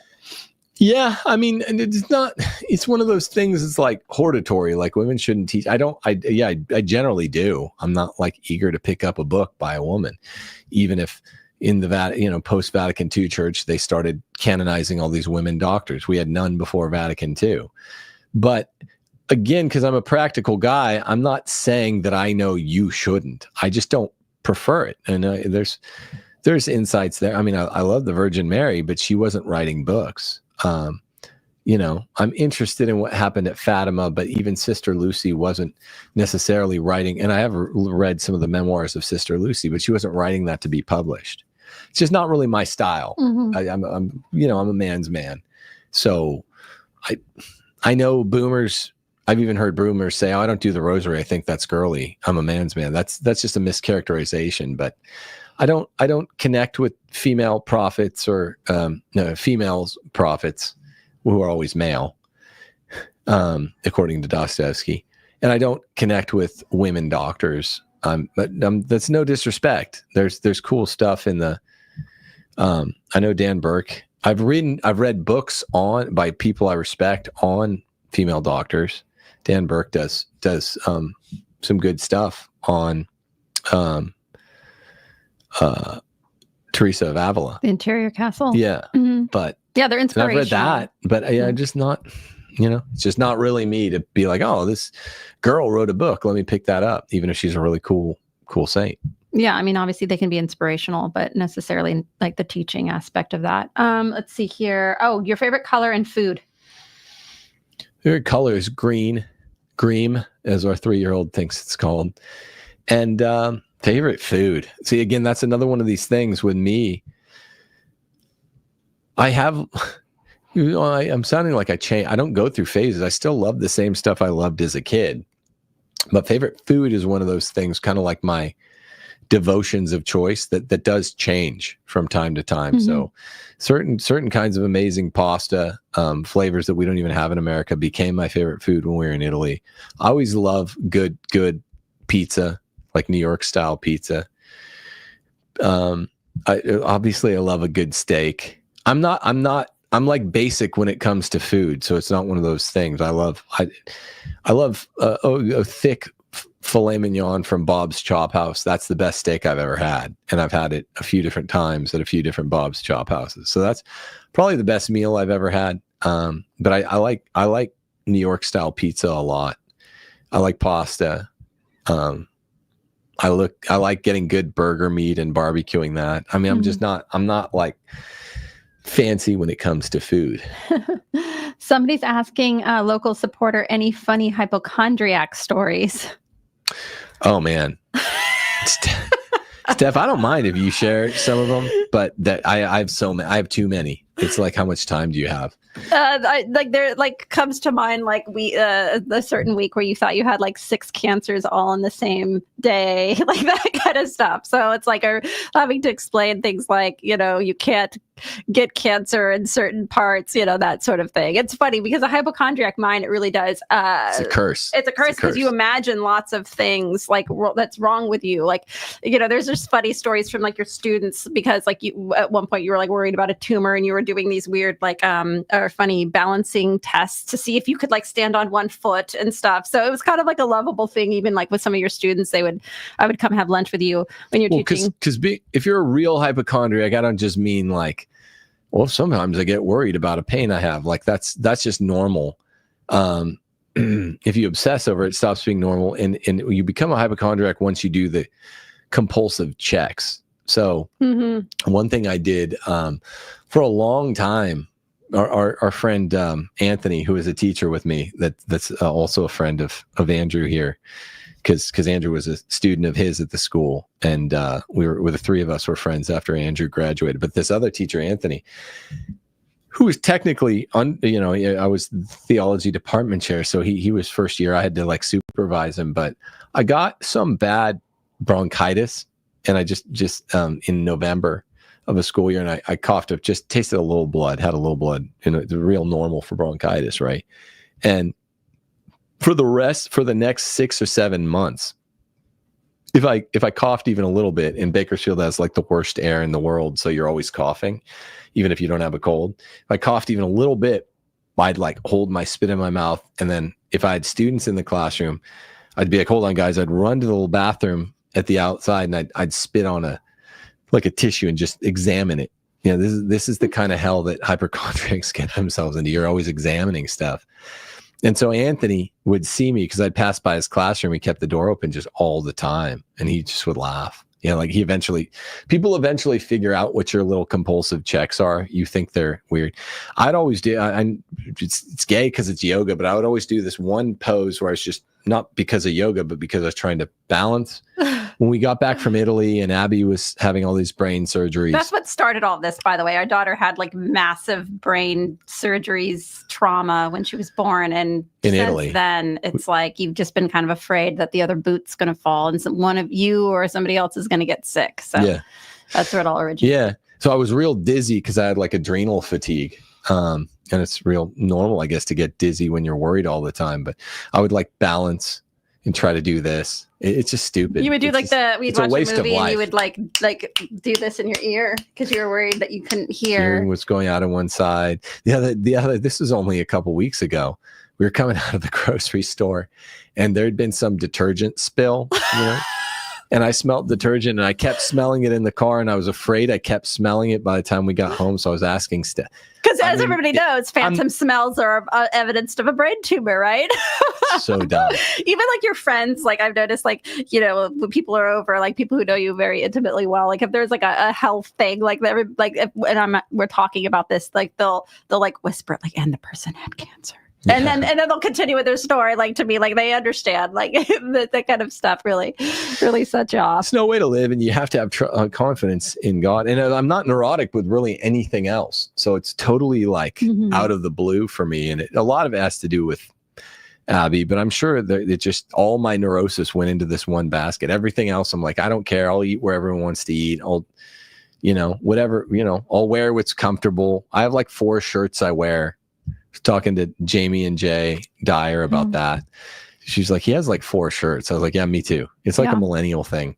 Yeah. I have to try to vary my wardrobe more especially when I'm doing more shows per week, because I don't want to be accused of re-wearing a shirt or something like that. But the hypochondria stuff can be really hellish. Anyone with any form of OCD, it can feel like a walking prison, a living, breathing prison. Dylan is a super chat. Are there any goth girls in retrograde matchmaking? I think there's a couple, right? There's some rocker Two? chicks. I don't know about goth. Goth gets more like expressly against the faith, I guess. I mean, not necessarily, but I mean, rocker girls are, you can be adjacent Catholic and rocker, but there's some rocker chicks. We're really cool chicks in the program. We need slightly younger. We have 25, 26, 27-year-olds, but we're looking for 20, 21, 22-year-olds for some of the guys. Daniel asks, Italy is the closest thing to a distributist country. Majority of the businesses are small. Why are you against the ownership model of distributism? Wouldn't it be nice to own a business with your family? Well, if you own a business, that's not a legitimate alternative to free enterprise. Like free enterprise is all about owning a business. Distributism claims to be for basically the good aspects of free enterprise, but then characterizes them as distributism. What it really talks about is like buying locally, and that's fine. I like theoretically, I'd rather buy good fresh fruit from a farmer's market than Walmart. But really, what they're talking about, what distributism offers is not governing locally. They talk about buying locally, whereas subsidiarity, the way it's true from Thomas Aquinas through Pius XI, is about governing locally. So government needs to be done at the city or the state level, not like the national or the hemispheric level. That's what subsidiarity is. You can buy from either Walmart or a greengrocer on your own. So distributism mischaracterizes what subsidiarity is. They'll say, we love subsidiarity. They actually, distributism tends to require big government from far away, which is the violation of subsidiarity. But then they'll characterize it as buying locally, which everyone likes, but I don't want to be forced to buy locally. Maybe someday I want to buy from Walmart. Other days I want to buy from the greengrocer. That should be up to me. So there's a difference between subsidiarity and buying locally. I want local governance. That's what we need. Buying locally is up to you, whether you like it or not. Acts of Truth wrote a super chat. Adam, oh gosh, I'm going to butcher this. Wise helped. The founder of the Illuminati talked about feminism in the 1770s, and Giuseppe Mazzini advanced feminism while he was mentoring Garibaldi to attack the church. Thoughts on the secret society's role in feminism? They definitely wanted to. That I'm aware of, and I agree. They wanted to destroy the family, because destroying the family is even more fundamental than destroying the church. So that's definitely correct. Feminism also had a heavy hand from Jewish and even Protestant influence together with the Masons. They all kind of colluded in the early 1800s. That's true, though. Wait for the movie What a Woman Is. Yeah. Once that thing comes out, we give a lot of the history there. Let's see. Luke on Locals asked, I enjoyed your church history course. Do you have any advice on how to continue learning about church history? Your class is all I really have under my belt. So, I mean, I don't know. That class is cool because you can kind of spin off and learn more about. When I was teaching that class, that's where I first learned there was a Union of Florence, which most people don't know. And I went and learned more about it just through like Wikipedia. You learn about monks of Cluny or something. I thought that was really cool. You just Wikipedia that. I mean, if you go back through that book, and ironically, I think that book that I used to teach it is Our Sunday Visitor, which I was mocking earlier. It's a good thin little book. And I found it amazingly informative, and just anything that I was interested in, you can find out so much just by Wikipediaing it, or now even just chat GPTing things that you're interested in. Like there was a reunification where the Orthodox admitted, like in the 1400s, that they were wrong, and they came back to the church for over a decade. You can go ask ChatGPT or Wikipedia about it. So that's how I do a lot of the research for shows. Is just I know enough to know that there's something more that I want to learn about, and then just with the internet, you don't need anything else. You don't need curricula. There was a question for somebody that on the channel. They asked, how does patriarchy play into women who are older and they no longer have like a husband to serve? Well, if the father of the household, if patriarchy means rule by fathers. If the father of the household dies, then the patriarchy in that household has died. There's nothing. It's not anybody's fault. Mm-hmm. Somebody asked your favorite OG colony. Virginia, the great one. 5 of the first 6 presidents, and we should have had. There are 5 guys like George Mason, Francis Lightfoot Lee, a lot of the Lees that could or should have been president that weren't, that were from. It was by far the greatest of the states and the richest one and the one they needed in the Union. Greater state in first 100 years of America by far than New York. Let's see. Leo writes 2 questions. Tim, 1, how do you handle beggars, homeless people asking for money? And what's the best Catholic course of action for this? And 2, people can idolize sports, but trads go too far in hating on them. Agree? Totally agree. The trads hating sports is unmanly. I don't know why you would hate sport. It just means we're going to be nerds who are weak and not have the kind of military manly training that sports all condition you for. Even your least favorite sports teach life lessons that can't really be gotten anywhere else. You can't really get them in school or just reading about the Crusades. The best training for the Crusades for young boys is some sport or really competition. I've noticed the young conservative guys that didn't grow up playing sports get their feelings hurt way too easy. They are girlier, don't understand coming together for a fierce competition and then breaking and saying, okay, let's shake hands and go get dinner, after we play one-on-one or something, or our teams play.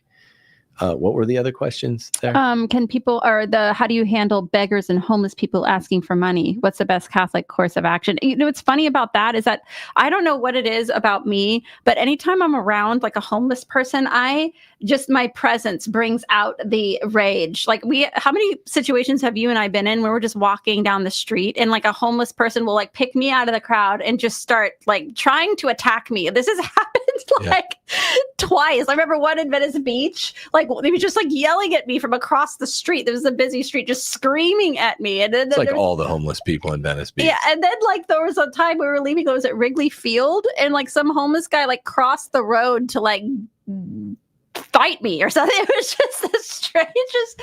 I don't know what it is. Beelzebub in like the homeless form or something. Yeah, no, that's true. You had some sort of thing there for a few years, and I was always happy to step in the way. Always happy to step in the way. I mean, there are different kinds of bums. Almost all of them in America are on drugs. So, the polite ones, it's just a matter of prudence, like anything else. The polite ones are the ones that seem like they're maybe a little bit less on heavy drugs. You're much more tempted to indulge. If they're really belligerent, you kind of just stay away or yell back at them. But if they're nice or polite and maybe make a sincere case, I guess you could give them money. It's always say, if you have the time, you can always go purchase a cheeseburger and throw it at them or whatever. I think that's the clear best example. Like with one of those poles that like telescopes out of the car, you could just like drop it in their lap. Yeah, so you don't get dirt on you or whatever. I mean, I think it's a good idea to try to throw a cheeseburger to them if you have the time. And I do. It just depends. It's all practical, It's different. It depends what you're doing, what season of life you're in, where you're going. Probably try to give them a burger, even if they're belligerent in theory. But I mean, if they're super belligerent, there's nothing you can do. Just throw them a burger and run the other way. Yeah, throw them like a lead burger if you need to defend you. What do you make? This is from Blank Casey Classy. What do you make of the paragraph in the footnotes of Lumen Gentium, which that states that only those statements openly declared to be binding are binding for the council? I've been told this means nothing in the council is binding.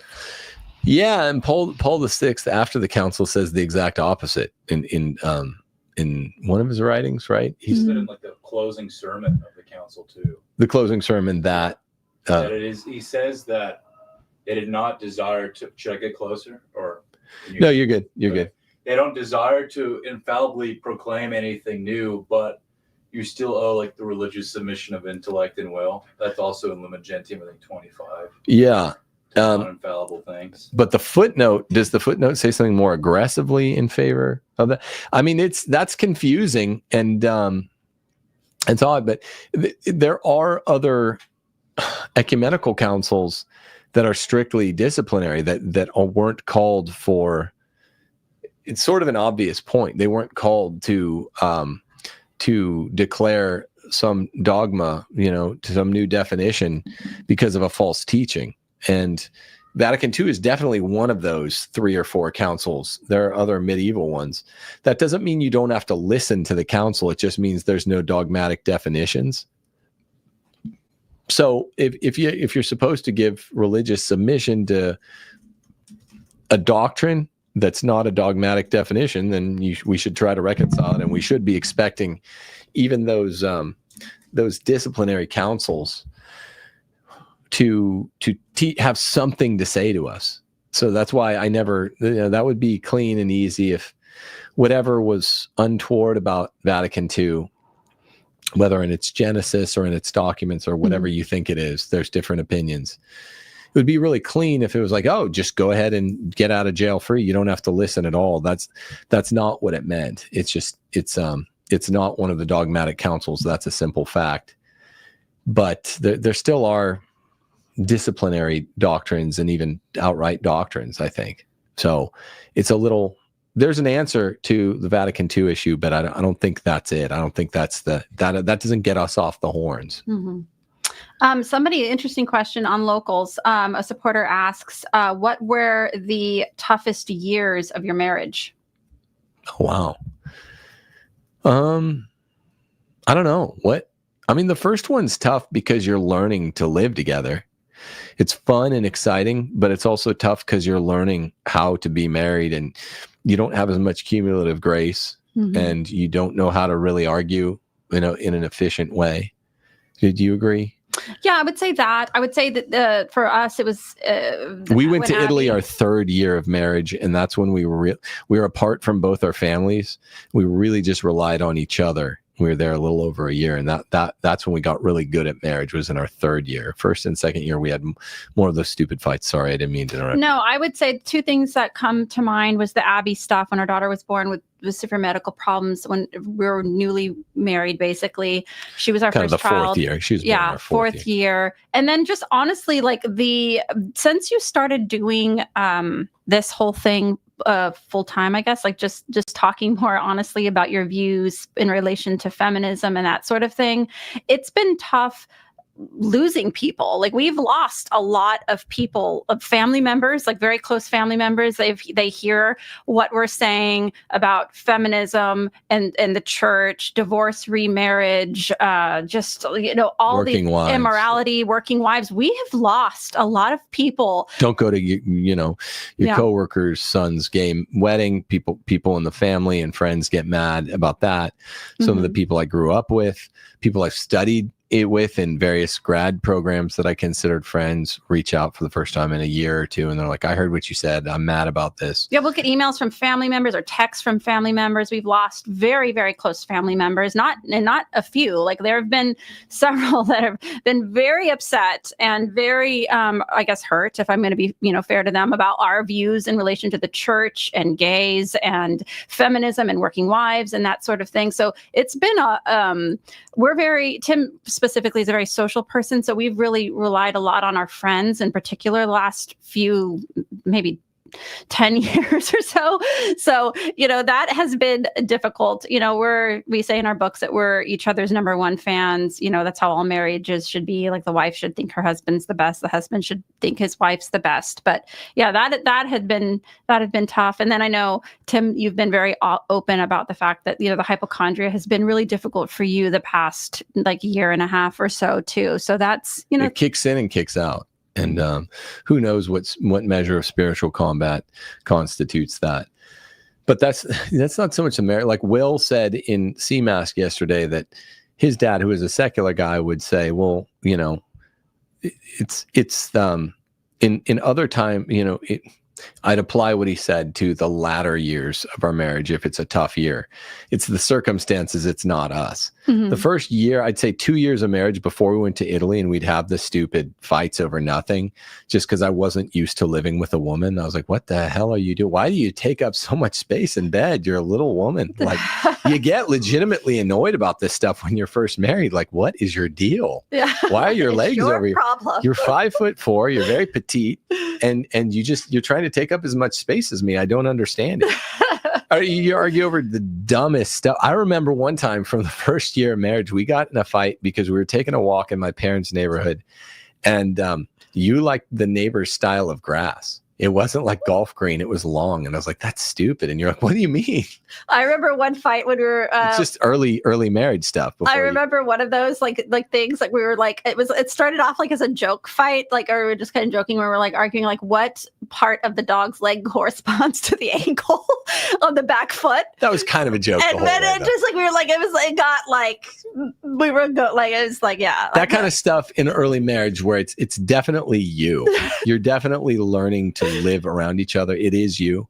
We had more of those year 1 and year 2. And we were always close because we were close friends even when we started dating from the same friend group. But year 3, when we went to Italy, we got just thick as thieves. It's like, we don't need leave and cleave. You don't need your family of origin. You don't need my family of origin. This is how God intended it. This is what he writes in Holy Writ. Depending only on each other, living in a city without either of your family. I'm not saying it's necessary to get close, but it does help you depend on each other and get closer faster. So yeah, learning for me to shut my mouth, like that was like a big thing for us in a marriage. Like just learn, like as a wife, like shut my mouth. Like I don't need to say like my opinion on everything to you, and you don't need to hear from me every time I have a preference or that sort of thing. But yeah, the latter, yeah, I mean everything after Rome, when Abby was born with so many difficulties. So many brain surgeries, which made me into a full-fledged hypochondriac. Some years it's almost dormant for a year or two, and I'm not neurotic in other ways. So I'm tough and stoic in other ways, or what. I always talk a lot, but I don't worry about other stuff. Even if I get fired from a job or my Patreon account goes away, I'm just not neurotic. I'm like, oh, we'll figure it out. But with even the slightest health stuff, I just will obsess. And so it'll be stuff like that, or difficulties with Abby, or difficulties with family, where you do legitimately get lonely if you're not getting lots of visits from family. You do want to replace it with friends. That kind of stuff. This sort of thing, like you lose a lot again, like you just lose so many people. People don't realize the fallout from being out here saying the things that we're saying. It's not just like, you lose jobs and you lose like support from Catholic Inc. and that sort of thing. Like you actually lose people that you care about because like some issue will hit them. Well, I'm divorced, or your sister's gay, or like these, like, you're just using like random examples. It's like, this is the sort of thing that happens. I don't have sisters, but yeah. Tim doesn't have sisters, but it's like that sort of thing. It's like these are the sorts of things that fallout that we've gone through since this has become more of a thing for Tim, and it can be rough. It can be actually quite rough.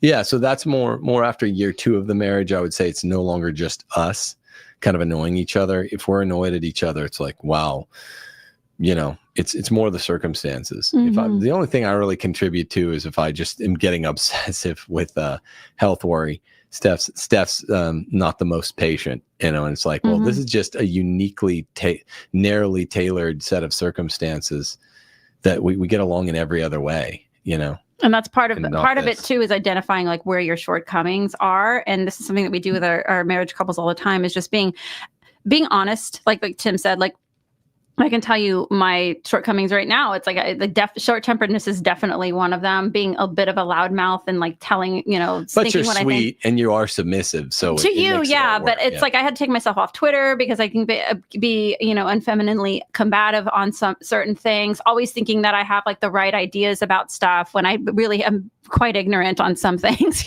There are things that like you have to identify it yourself. You say, yeah, these are where I'm annoying. Like I'm an annoying person in these specific ways. And that's really, if you can do that in marriage, you'll have a much easier time navigating around one another. Yeah, but you're really sweet submissive, sweet. What you see is what you get. You really do try to follow your own book. If you ever 1 or 2 or 3 days of the month are departing from what you say in your book, ask your husband. Endocrinologically, it's almost impossible for women to be submissive those 2 or 3 days a month. But you really do try to hold yourself to it, and you're naturally very sweet, just naturally so grateful that it just makes it easy. And you're not impatient in any other way. It's just it's also got to be insane when someone, the head of the household, is really, really worried about something that ends up being fake. So like hypochondria. So it's the circumstances, not us. Steph, legitimately, after 20 years of marriage in a couple of weeks, 20-year anniversary. Wow. That's just, yeah, I'm legitimately almost never annoyed by stuff because she's a good wife. So no, amazing. I feel the same way. Absolutely true. About you, not about myself. I feel the same way. I feel like I'm not annoying at all. You called this the 60,000 Extravaganza. Oh, I missed, and that's the other thing, I'm bad at spelling. If there's a misspelling, it's me. It doesn't annoy me. It's just funny. This is our 60,000 Extravaganza. I spell like a 2-year-old child. So how often do you work out, and do you have any insights for dads who struggle with consistency in the gym? I would say if you have the means, get a home gym, because again, I do everything with the oikonomia, the household economy.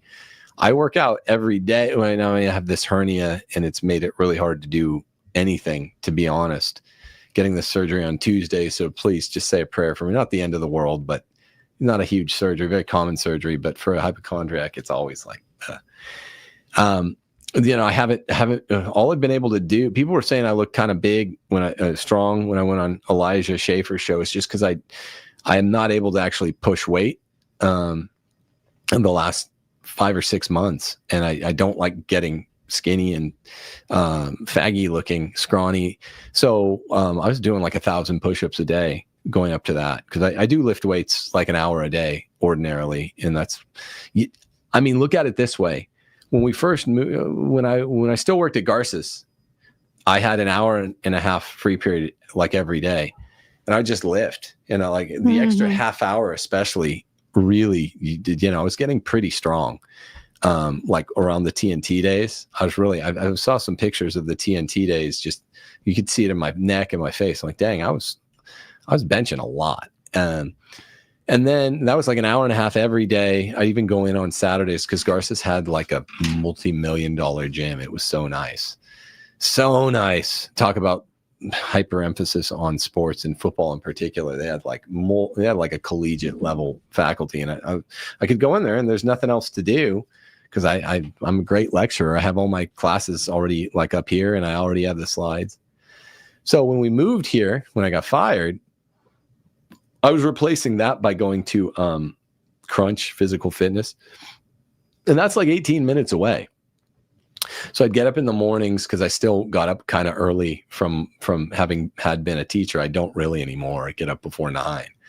But I'd get up when the kids and Steph were still sleeping, and I would go lift. But I started realizing like this is 36 minutes of commute, and then you walk in, you check in 40 minutes before I'm even lifting. And then, so if I want to lift, I was cutting my lifts from an hour 15 or an hour and a half to just an hour because I didn't want to be gone that long. Again, I just don't like being gone from the house longer than I can. So if I lifted an hour 20 with 40-minute drive, it's a 2-hour ordeal. It's a headache. I'd get back in a weird time in the morning. If I left at 8:30, it's like 10:45 or something. So I just got a home gym, and I literally go do sets. In between, Steph says, hey, everyone, wash your hands for dinner. I'd go watch, while they're doing that, I'd do a set. So it's amazing. Guys, if you have a show you like to watch with commercials, now that Netflix has commercials, do a set of push-ups, as many as you can do every commercial that comes on. If you watch football, do a set. Don't become a fat ass, with low T. Do a set of push-ups in every commercial in a football game, and you'll be somewhat jacked. Even if you go get a pull-up bar, push-ups and pull-ups. And I know you're supposed to do something for your core, but push-ups are almost like a compound press. So But the same principle with just going out to the garage. If you get a home gym, you can just go do a set, you know, in the middle of homeschool. Here, you guys do these problems. I'll be back in 3 minutes. It's amazing. And no one has the excuse not to be strong. This person has said he's going to need you to hijack the Taylor Marshall potential appearance on Avoiding Babylon and bury the hatchet like you did with Brian. That was a local supporter. Yeah, well, I mean, Taylor's a different guy than Brian Holdsworth. I'm always, someone was asking about Christian Wagner. I'm always up for reconciliation. And honestly, and you have several times with so many people. Yeah, I don't even know what a lot of these people were. I didn't really know what Christian was mad about, something on sex ethics. But I'm like, look, dude, you're a legit smart guy. I got enough problems. Like I said, I've literally have petty, whatever, let's just call them aunts and family and people closer to home that get mad because of what I say, because they're like normie Catholics or whatever. If you're a smart Catholic, like, you know, we're going to disagree about some prudential stuff, but I'm always up to reconciling. I mean, Brian Holdsworth's a tremendously nice guy, so that was easy. You know, I think Taylor's a good guy, and I technically know him better, but I'm always up for it. But, you know, he's been resistant to that. And I don't even know what the real issue is. So 100% always. I mean, I'm not going to go out of my way and do extra effort. I mean, we also have text, you know, we can just call each other, and I've tried. So I don't even understand what the issue is, but the beef is fake and gay. Like, guys argue and call each other names, and then an hour later, you should be able to go get a bite to eat. And that's just why sports are important, I believe. So I'm up for it. I promise you. One thing I'm not is a hypocrite. I'm sitting here, I'm like, I should talk more about hypochondria, because I talk about, like, I got in a lot of street fights, so people like, you think you're tough. I'm like, well, not when it comes to health. Let me tell you about what a fat biatch I am when it comes to these little health issues. So I try to not be the hypocrite's one that I'm not, and I'm telling you the truth. I'm 100% down for it with him. He's just a different cat with that kind of stuff. Acts of Truth wrote a super chat. Thanks for all you do. Also, what are your thoughts on the Israeli involvement in the assassination of the Kennedys and other stealing of uranium from Pennsylvania? And their stealing of uranium from Pennsylvania. I'm completely convinced of both, by the way. That stuff is all seeming much more plausible than ever before. Specifically and sort of generally, but there are some fake, silly conspiracy theories, but a lot of them that we thought were silly before just aren't. And there are people that bring the receipts, which is why I like Jay. You know, I like you know, Tucker. This is why I like Fuentes. This is why I like Tucker did a recent show with Martyr Maid, which is showing this stuff is not fake. You know, you're conned into believing that only weirdos believe it's fake, real. So I think that's legit. Okay. We had a $1 super chat from Kevin, so thank you very much.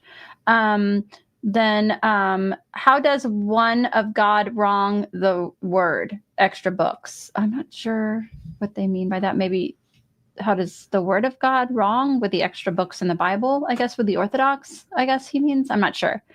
Just let me know in chat if there's a way to. Yeah, sorry, I'm not going to take a crack at that one just because I don't understand. Debate Andrew Wilson about which is more patriarchal, Catholicism or Orthodoxy. You two are the most qualified to discuss these two topics in collision, patriarchy and ecclesiology. Love you guys. Well, as I've said, Catholicism's the one true form, because we have the Pope. But what you guys don't understand sometimes is we don't have a real strong, you know, in boxing, all your weight's on your front foot. Like if you're like doing like Muay Thai, all your legs on your back foot, the way you strike.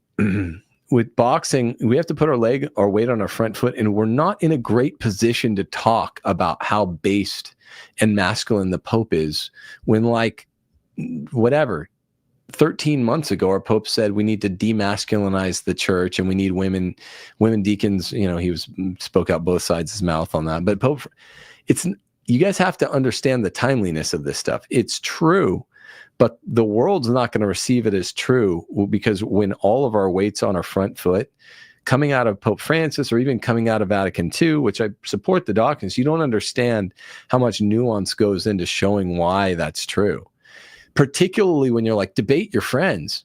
Everyone always wants people that they follow to debate their friends. I just said you ought to be able to do this, go play one-on-one, then go have a bite to eat afterwards. And I can always handle it. I'll always say that. And I think Andrew could handle it too, but because he's manly. But you don't necessarily, it's kind of easier to get into a debate with someone that you don't know, because you don't know if they can handle it. And I mean, it was cool. We had a very blood sports type debate, me and Jay Dyer on Tim Pool a month and a half ago.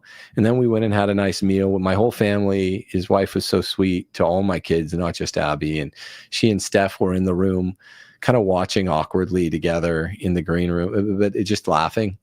Some people can do that, particularly millennials like Andrew or Jay. I mean, maybe they're cuspers between millennial and Gen X. They're a little older than me, but millennials and even young Gen X can handle that.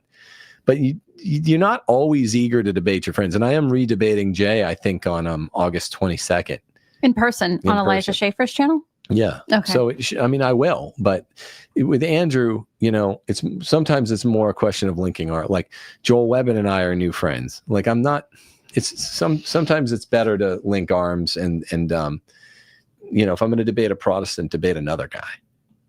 Other times not. Sometimes you can debate your friends. Kind of a funny question. One of the locals people asked, Tim, why are you bouncing so much during a live stream? I can answer that question. Tim doesn't like to sit still, so he'll rest. A lot of times he'll rest just one foot on top of the other, and he just kind of moves that way. I noticed that when you're playing video games or watching a movie.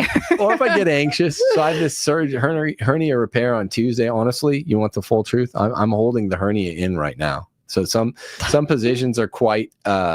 You reduce it, and then sometimes it pops back out, which is annoying.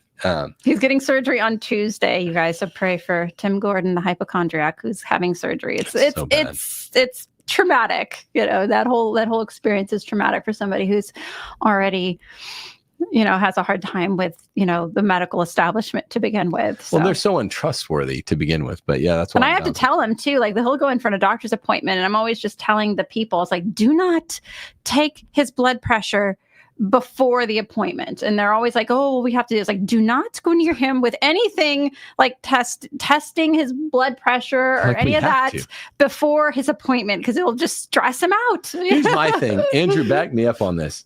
What kind of psycho?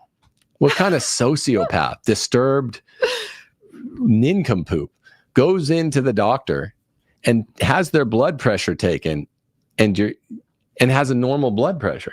Every man I've ever met who can vouch for this, that you go to the doctors and they're like, oh, you have high blood pressure. It's like, no, I'm just afraid of what on earth goes on in this sterile building. Yeah. I don't trust any of you people. Yeah, you're all untrustworthy.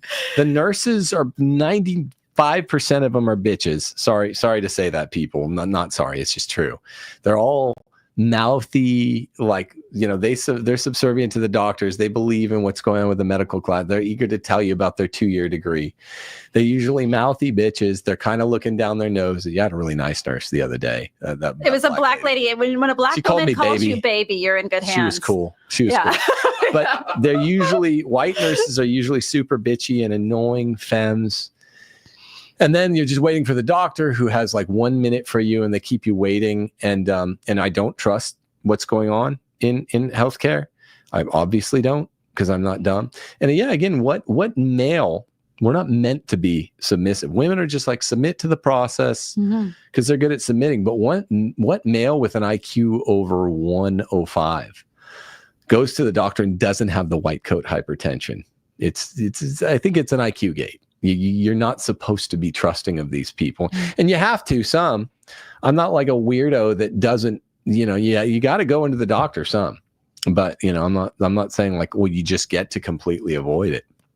If you need surgery, you need surgery. I chat GPT'd, and it's like, yeah, I'm having to reduce this hernia multiple times per day. And that means that it's getting bigger and it's getting worse. So thank God, seriously, Deo gratias, that I can get this surgery. But still, I don't trust any of them further than I can throw them, No, you do not. You do not trust any of them. We'll be there, though. We'll be there for you. So Leo on Local said, if you were to go back to 20 years old, what are the things that you would want to do differently? Oh, great question. Mary, Steph, I met her when I just turned 20. We were both dating other people, just swoop in, marry her right away. So we had, extra 2 or 3 kids, because that's the only thing I get greedy for. I need some locals support to keep going, but I never count my shekels. If you're over, I'll buy your drink, I'll buy your dinner. I don't care about money, and I don't pay attention to it, but I get greedy for children. I wish we had more. I wish, I wish we had more. And I just wish that, I swooped in and intervened actively with Steph earlier, because we were in the same group of friends from the time she was 18 and I was 20, and I was dating a lot of other people. And I just, always thought she was cute, but I'm like, it's a mistake to treat boyfriend, girlfriend like it's an institution. If you're in love with some girl that's got a boyfriend, especially if she's not even engaged, it becomes more questionable with an engagement. That's kind of more like a betrothal in our gringo tradition. But especially if she's just dating, you're Jim Halpert and you like Pam Beasley. I guess she's technically engaged, but just swoop in. If you know what you want, life's short, just go take it. Young men. And I know the Zoomers have a hard time even asking a girl on a date, even if she's single. That I don't relate to. I never simped. From the time I got some muscle mass, I had a hard time because I was a really good basketball player, but I was like a stick figure until basically senior of high school, really. And I got started. It wasn't a stick figure then anymore, but I was being prejudiced against. A very skilled but skinny white basketball player. And then in college, it was really sophomore year that I actually not only became not skinny, but I got muscles. After that, I just never had a hard time getting dates, or was never awkward, never had to simp to get dates. But I remember one of your famous getting dates when we were just friends. It's like when our big group of people would go to like a movie theater and you would see like a girl you'd want to ask out there. You would just walk to the top of the theater and just pretend to fall all the way down the stairs, and then go back up to the girl and just like ask her out, like knock over a drink or popcorn. Yeah, it's like you were like everybody in the theater is like watching you fall down these and I'd like stairs. come to a stop and I'd be like, and I'd start rolling again. It's just I never had a hard time with like confidence or whatever. So I just wish you had an obscene excess of confidence. Obscene excess of personality or whatever. I don't know. And I was and it worked. I saw this work. Like this technique actually worked, because everybody in the theater would be looking at you like, what is happening right now? Come on. Young Italian stallion, with brimming with confidence, lots of street fights, too much confidence. Lots of fights from basketball, getting mouthed off to by black guys. Got in a big brawl with a bunch of urban blacks on the day I graduated college, which my family all like blamed you for being there. I wanted to go play some ball. We played in the South Dallas gym and got in a huge brawl. Yeah, because it would happen like a lot of the urban blacks that you were like playing with, they would call you like white boy and all that other stuff, and you would give it right back to them, in the most direct terms. In the most direct terms, and they wouldn't. I saw this happen so many times where they would like call you white boy and stuff, and you would call them things in turn, and the look on their faces, they just couldn't believe they were being spoken to that was the prefigurement of this podcast. People can't believe. Remember that. When Montrezl Harrell called Luka Doncic a bitch ass white boy, and everyone in the race cucked NBA media was like, well, here's why that wasn't racist. He called him a bitch ass white boy, and everyone, including the worst person on earth, the only worse person than LeBron James is his current coach. This is just an evil human. He was one of the ones leading the charge. Like, this isn't a racial comment, just JJ Redick. Give me a break. But that was just pathetic. But I'm not the one.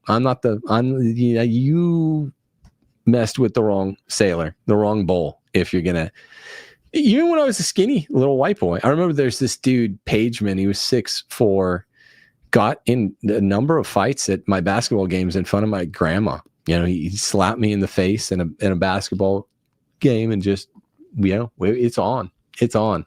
Even when I was a skinny little white boy, I'm not going to take your shit, man. Yeah. Just because I'm beating you and you have Nietzschean ressentiment, because this is supposed to be the one thing you're better at than me because of our races or whatever, and it turns out you're not. Yeah, that was the young Tim Gordon at work. The makings of a podcaster streamer. So Meredith, you asked a question. I think we addressed that earlier. So just try to roll back the screen a little bit on that one. Let me see here. Oh, super chats. We have a bit more.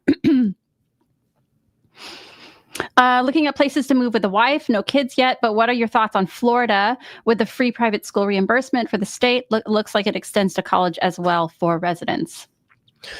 I mean, Florida's a good place. It's a fun place to visit. Andrew, you live there. What do you think about living there? I love Florida. No state income tax is nice. It's sunny. Depends on what you think about rain. It rains like every day for like 30 minutes. Yeah.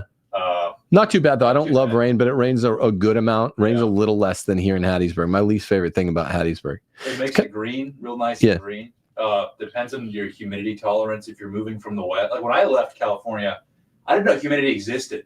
Yeah. I wound up in the Midwest just wondering if I was sick, going outside because of the humidity. So I know it's humid in Florida, but it's really good. I like Florida a lot. Yeah, it's a colorful, lawless swamp. Exactly. It's Michael Scott's. I like it more as a visit spot. I like being close to it. To me, it's a different kind of forest. I like that it's green, but I like a more traditional sort of hobbit forest. But I like it. And it is red. It's a redder state than Texas. It's a cooler state than like Texas. Mm-hmm. I like some of this. I like Mississippi, Alabama, parts of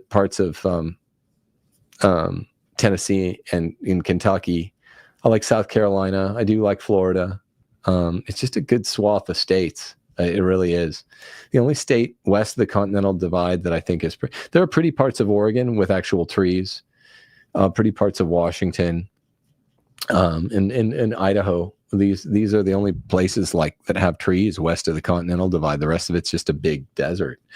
We're desert rats, Andrew and me. We're from Bakersfield. You're a desert Mexican. I'm a desert gringo, and I do not like the desert. That's one thing. I'm like Anakin Skywalker. Yeah. Sand gets everywhere. Let me see. Somebody asked us in locals, what are some of our other comfort shows? I know that we like The Office and Seinfeld, but what are the other ones that you enjoy? Yeah, Tim like Gordon? Our friends that we're real close with all know this. They could answer for us. Stranger Things. I know they do say G -- and GD and JC too much, but it's just, I think, the greatest show ever. Frasier, The Office. Seinfeld is the most Jewish thing I've ever liked, I guess, besides the Old Testament. What else? Trying to remember. Yeah, Stranger Things were huge. You said Frasier already, right? Frasier's my favorite sitcom ever. We love movies around here. We're always we have in our living room what is commonly and affectionately known to all of the people who visit us regularly as Mega Couch. It's just a gigantic couch, and it looks almost like a bed. It's huge. It's ginormous. So 20 people can sit on our couch in our living room and play video games and watch movies, which is a great realistically, I'd say probably very comfortably with the 7 kids having their spot. I would say between 6 and 8 other adults plus 7 kids. So it's like 15 legit people. Yeah. And we'll watch. I mean, I know the Usyk fight is on later today. Oh, really? I didn't know that. Yeah. Your birthday's tomorrow. Tomorrow. So whether you're watching a fight or a ball game or a movie, that's what we like to do is watch a movie. Did I miss anything? All our friends like the same stuff. We don't. What else? Is there something? Funny. My birthday's tomorrow, and our buddy Andrew in the background here. His birthday's a day after mine, and then Abby's was the 16th. So this is birthday week here.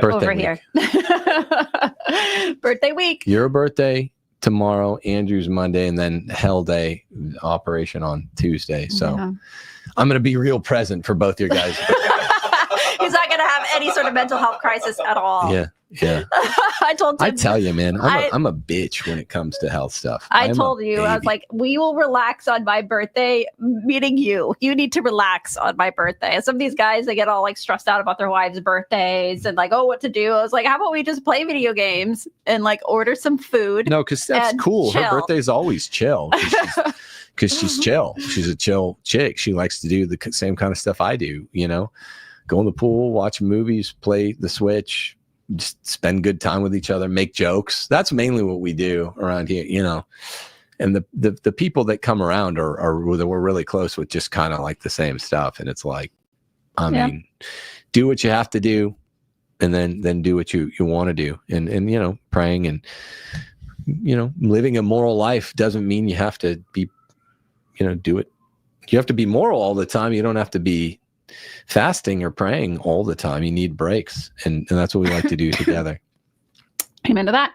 Okay, let's see here. Would you consider doing a discussion with Philosophat on feminism? I saw Andrew Wilson's debate with her and thought a Catholic could do better. Don't know who that is, but yeah, I saw pieces of that debate. I mean, look, I'd be open to it. I told you, I think not Andrew Wilson, Andrew, my friend who keeps answering these theology, because I'm a trained philosopher. Mm-hmm. You know, I've taught theology at the high school level, but Andrew's a trained theologian, so that's why it's nice to have him here, just convenient. But so we're going to be on, I think, together on August 10th on what should be on Jubilee. And that's going to be good on Christian nationalism. Wagner will be there, which makes me happy. And we want a coalition with good, smart people. We all need to go out to dinner. Sarah Stock will be there. We're planning a dinner. Yeah. Sarah Stock will be there. Hopefully Joel Webbin. So we're going to team up on someone. And but yeah, I'm always game to do these secular shows. They're a lot of fun. I'm good at the secular shows. Not a lot of Catholics are. I am good at the secular shows. I'm not going to do false humility. As long as they're not like. But Andrew did a good job. Yeah. As long as they're not like festooned with whores. Yeah, you know, like you'll go on there. I'm an in the world, not of the world guy. So I like going on the secular shows, and in some ways they're a lot more fun than going on to a Catholic show. I have a special guest next week that people won't be excited enough about. It's Gordon Hayward, NBA All-Star. NBA superstar Shia LaBeouf. No, Gordon Hayward is a white NBA All-Star. I think a top all-time white American NBA player who's Catholic, who became Catholic. I'm going to be talking about Catholicism and the faith. We're going to do deep ball questions. So that's a fun announcement. He's going to be on Thursday. Hopefully I won't be a complete bitch recovering from my hernia surgery. But what was I saying? What was the question? Where am I? What's happening? What day is this? Where are we? The Philosophat on feminism. Yeah, I do it. I think Andrew Wilson did a good job, though.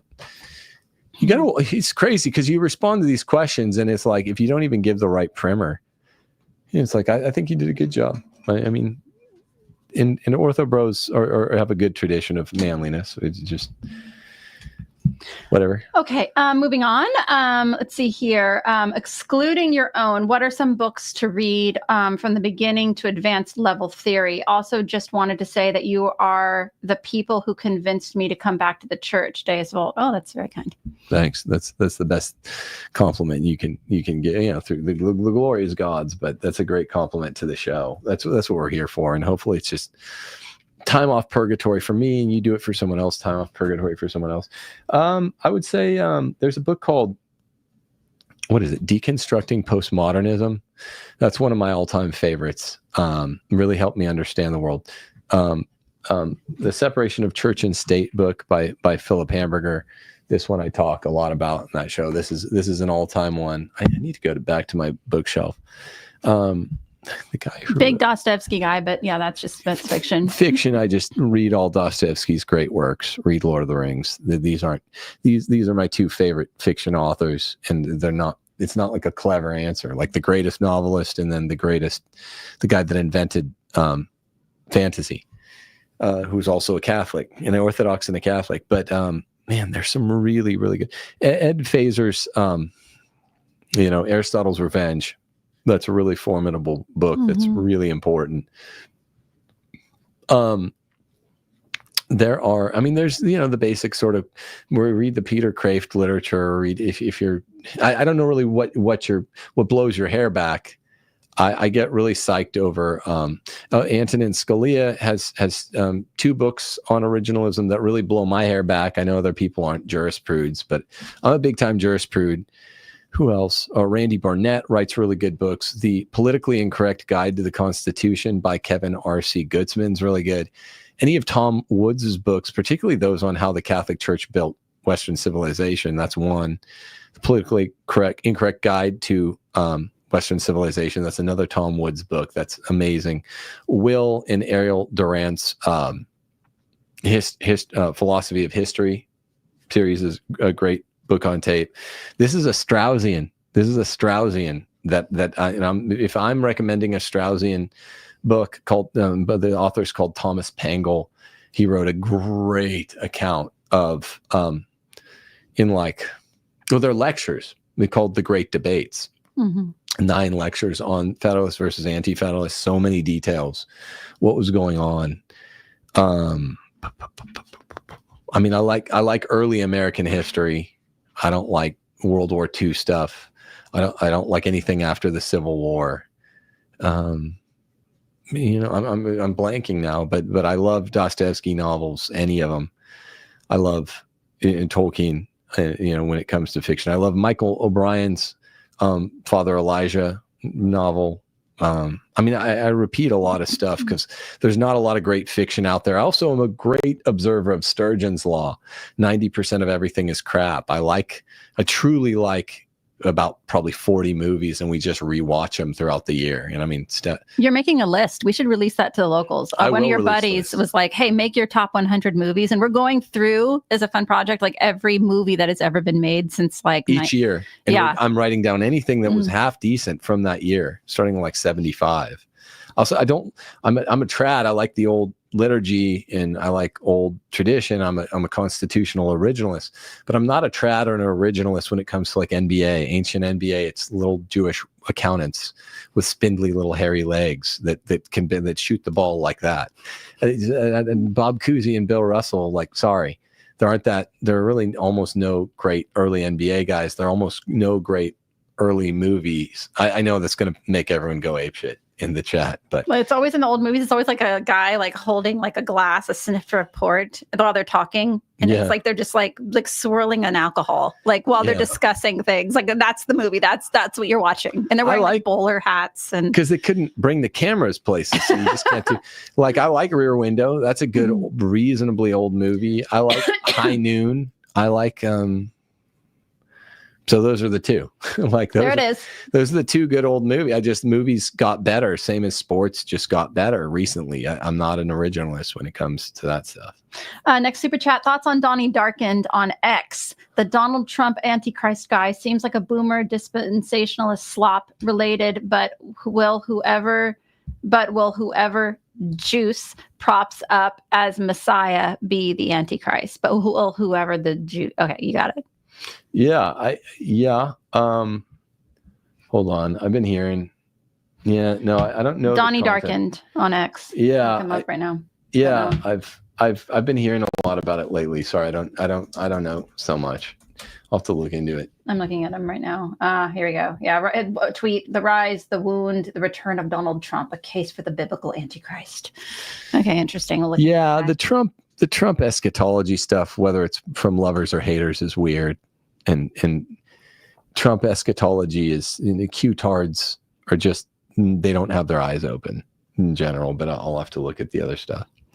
Ryan says, noticing liberal propaganda being pushed by priests in my church feels like a betrayal of trust. It's happening in other churches too. Thoughts? Of course. This is the crisis in the church, is that the priests have been pushing liberal propaganda and lavender propaganda since well before Vatican II, and this was called out, that there would be a kind of low-key apostasy. Mm-hmm. I'm trying to get to everybody's questions. Stay the course. Stay the course. If you're a locals person and I didn't read your question, I'm trying to get everybody's questions, but if I didn't, Tim will respond to them by text or by answering on the locals page, but hoping to get to everybody. Crystal says, congratulations on reaching 60,000 subscribers. Can you do more content on philosophy like Pascal and Hegel? Please say prayers for the Catholic Church in Gaza. Yeah. The Catholic Church in Gaza, I should have done an episode on that. The 3 people that died there, probably targeted by Israel. You're right. Pray for those Catholics. That's real. Yeah, I should do more shows on why early modern philosophy is wrong and German idealism is wrong. I think that would be useful too. It wouldn't be huge views shows, but that's not what I do. I don't just chase views, so I will consider that. Good idea. Meredith Johnson just gave you $20 on a super chat. Thank you very much. Otis Driftwood says, it's the extra books other faiths include or disregard. How can one of the faith omit or deny certain books? And this is a Catholic speaking. Well, they can't. I mean, they shouldn't, of course. Yeah, that's, that's, we don't agree with it. How do they do it? They just, start dissevering books, 7 or 8 of them the way the Protestants do because they're inconvenient or whatever. I don't know. And here we have one of my favorite earthly females ever. Rachel Wilson says, congratulations, you guys. What's up, Rachel? Thanks. Thank you. We need to get to 100K. Guys, if you're not subscribed, I know Rachel, you're subscribed. Please get us to 100K. It's like becoming I never pay attention to this. Same as I never pay attention to money coming in or out. Like it's just not I'm not neurotic. But we need to get to 100K. People, it's getting embarrassing. People are like, you're like one of the biggest American lay Catholic commentators, and you have like 12 people subscribe to your YouTube channel. I'm happy to be at 60, but subscribe, please, now if you're not. Tim Gordon is getting surgery on Tuesday. Like, subscribe to his YouTube channel. Just make the appeal. Please. This hernia is having to be reduced like 30 times a day. So. Bridge that to like a YouTube channel. That was a genuine challenge when we went to Disney World, walking around. I didn't want to be a drag. I didn't want to slow down the family. I didn't want to be a bitch, but getting from ride to ride and walking the, 10 to 12 mile days is what you tend to clock when you're at Disneyland. If you're with my family, we're going around a lot. With the full scale hernia, you get a hernia belt and it's weird. Sorry, I thought I heard kids screaming. I'm like, so I ended up I had the hernia belt on Disneyland and it's kind of uncomfortable. So I would have it, but I'd take it off. I mean, Andrew, you were there because I couldn't even tell you were herniated. Yeah, you couldn't tell it was herniated. You seemed like a normal man. Yeah, I did a good job. Not whatever. But some days I just took off the belt and I was just holding it in while walking around, and probably it looked odd to parents of small children or something. Yeah, because you have to like hold it, and like it would funny you'd be like going up to a woman like works at Disneyland. You're like, Miss, can you tell me where like something is? And it's like you're like having it's an inguinal hernia, so the placement is it's kind of high, but it's not that high. So I don't know. I just wanted to go on rides. Didn't want to slow my family down. We really do like Disney. That's another thing. Trad cats. I'm like, what about Disney? Well, I don't know. I don't know about Disney. I don't know what that guy was up to, but he made a hell of a land. Yeah, that land is so fun. He made a hell of a world. If you go to Disneyland or World and don't have a great time, like Jim Gaffigan, he has this whole bit on it, how it's just hellish. He's like a fat guy.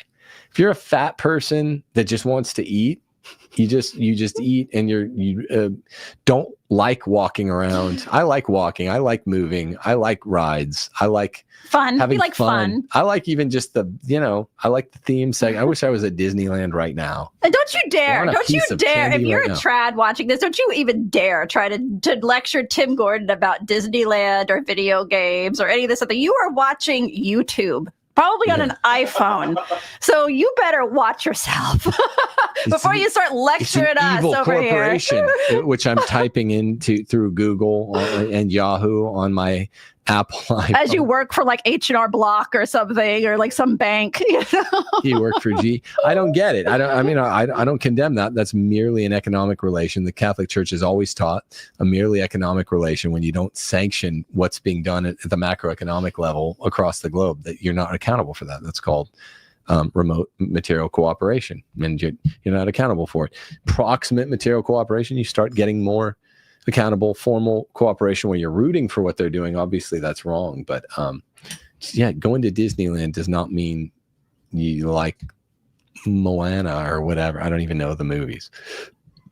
Just like fun times, good eats. You like riding in an elephant? Who doesn't? A flying elephant, people. Like blasting through the Alpine flats in a Space Mountain. Who doesn't love that? You're lame if you don't like that kind of stuff. Okay. Thanks for answering questions today, Tim and team. God bless you guys. KW, thank you so much. Let me double check all our locals. Let me see if I've taken care of all of these people who support the channel. I think I read all these. Tim, you can... Thanks for super chats. Yeah, and, lots of, I think you got like 41 super chats today. Well, thank you guys very much. Fun. Thanks, locals, for supporting us on locals. There's no way to say it and it not be boilerplatey, but when you pay attention to this stuff, the locals who do support us on rulesforretrogrades.locals.com, you are the ones that make doing the show and doing it in a serious, semi-professional way possible. So thank you guys, and please do continue to support us. And if you can, not only continue but extend your support, because I'm trying to do more stuff interactively with the locals people. So I'm trying to take it much more seriously than I did before, which, like Reverend Lovejoy says to Marge, he's like, it turns out there's more to being a pastor than not caring about people. It's like there's more to having a locals channel than not interacting with people. So I needed to do that, and I'm sorry, and I'm interacting much more. To your credit, though, like you really do, like outside of this, like you really do invest all of your time on the kids and myself. And so like it's people like, we meet, if you meet me, I'll hang out or I'll text you. I'm good on text. Yeah, but you really do when you're not doing this sort of thing. It's, you are spending your time with us. So it's like we apologize to the locals for the lack of presence there. But back then, it's been better for 2.5 weeks. Yeah, you've been doing. I think you're posting like 5, 6 times a day on there now. So we've corrected our error. Ryan says, thoughts on Kierkegaard? Your show is the best. God bless. Thanks, Ryan. Kierkegaard, I've read a lot of. I've read Concept of Anxiety in grad school, Fear and Trembling in grad school, Works of Love in grad school. What else? Old Ioannis Climacus. I have almost all of his works. What did I really like? I like Sickness Unto Death. Oh, Sickness Unto Death. I think my favorite Kierkegaard work about despair. I mean, he's, at the end of the day, he's Protestant. I once read a really good biography on Kierkegaard that I got in, what's it called? What's the little Danish land near Santa Barbara? Solvang. Solvang, California is one of the few little cities in California, like Danish town near Santa Barbara. It's a very cool little place. Got a good, I thought it was we went there on our honeymoon, and I bought a really cool new biography on Kierkegaard that I really helped me connect with him. I just read a bunch of him in grad school. Why are we reading all this? It was Loyola Marymount. This guy's Protestant, but Kierkegaard's interesting. Unduly fashionable. He's not as interesting as they'll even cite him on Frasier. He's not particularly based, but he is Christian. He is a Christian sort of philosopher, sort of Hegelian, and he's interesting, but he's not as interesting as people say. I like him though. I really do like Concept of Anxiety, and I like The Sickness Unto Death. Fear and Trembling's good too. Kind of a basic take on Abraham Isaac. Sounds like the hypochondriacs like manifesto, like Fear and Trembling, Sickness Unto Death, like all this other stuff. It's like Concept of Anxiety. Philosopher, it's very common. Very common.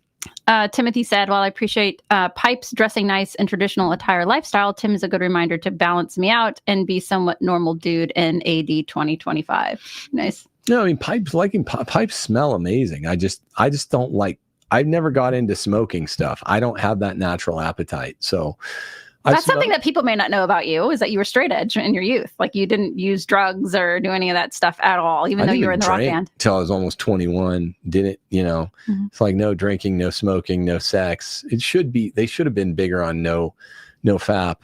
But I just didn't. I was a very mouthy young kid in music scene, hanging out, starting in late high school, late at night, playing in smoky rock clubs and stuff, even in late high school, and honors AP kid, but I could get through the classes without much effort with high grades, and just mouthy. But I always connected in one form or another with kind of the natural law. I'm not saying it violates the natural law to drink or to smoke, but I've never been a big drinker. I've had, I stopped being straight edge a little before I turned 21. And, I drank for a while. I don't really drink now. I don't really drink alcohol. Not because I think it's super wrong anymore. It just makes me feel shitty, and beer makes you feel bloated. And I never liked whiskey.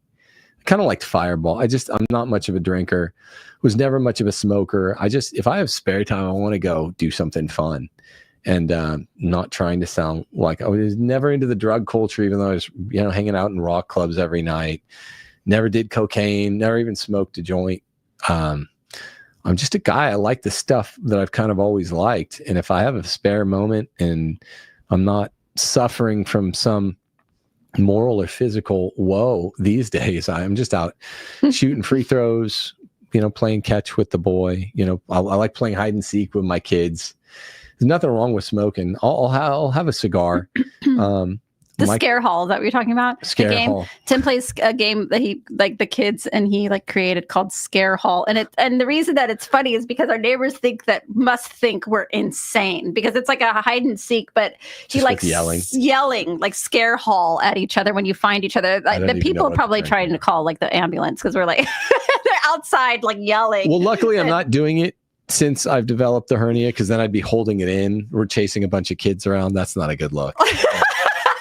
Holding in an inguinal hernia. And luckily, I can't really run. So, and some of the neighborhood children participate, so that's probably best that you are doing that now.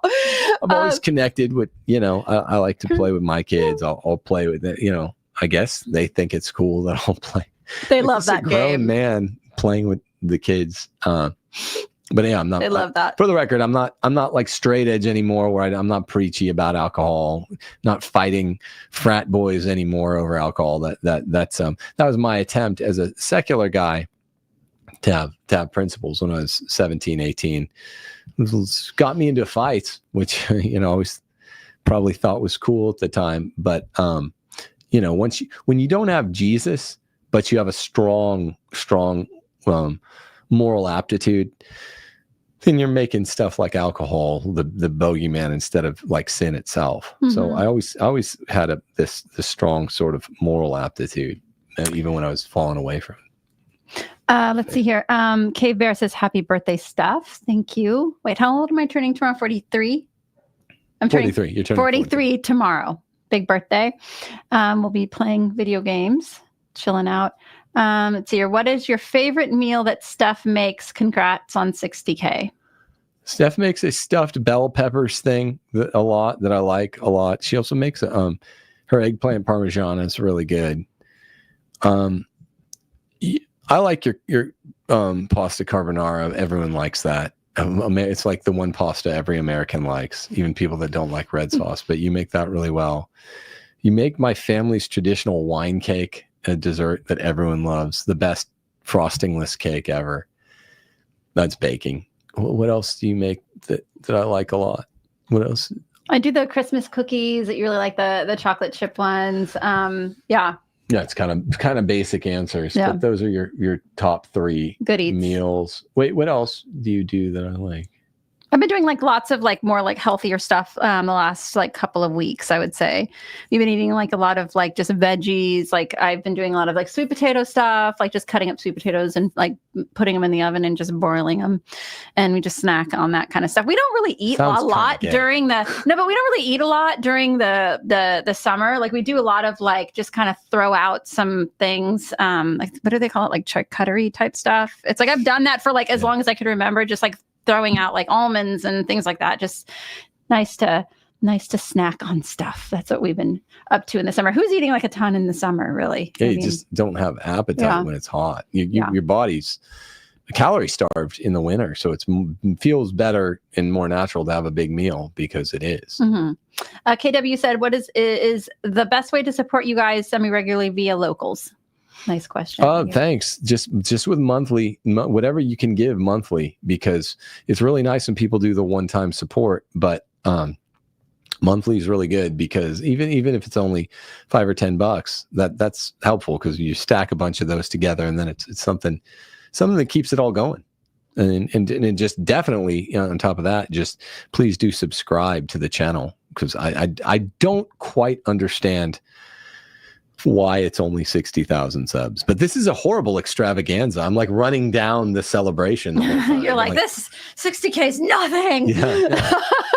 People all say it though, so you kind of have to address the elephant in the room. They're like, wow, Tim Gordon, only 60,000 subs. I couldn't believe that Mexican Rocky guy had like 160. That really, boy. I mean, well, it's like the women on Twitter that like it'll be like a woman and she'll go, this will be the tweet that'll get like go viral and get like 40,000 likes. It'll be like, Hail Mary, full of grace. ... And it'll be like, no e-girls ever. Like, this is why they just say that. Hail Mary, full of grace. And then it's like all these simps in the comments.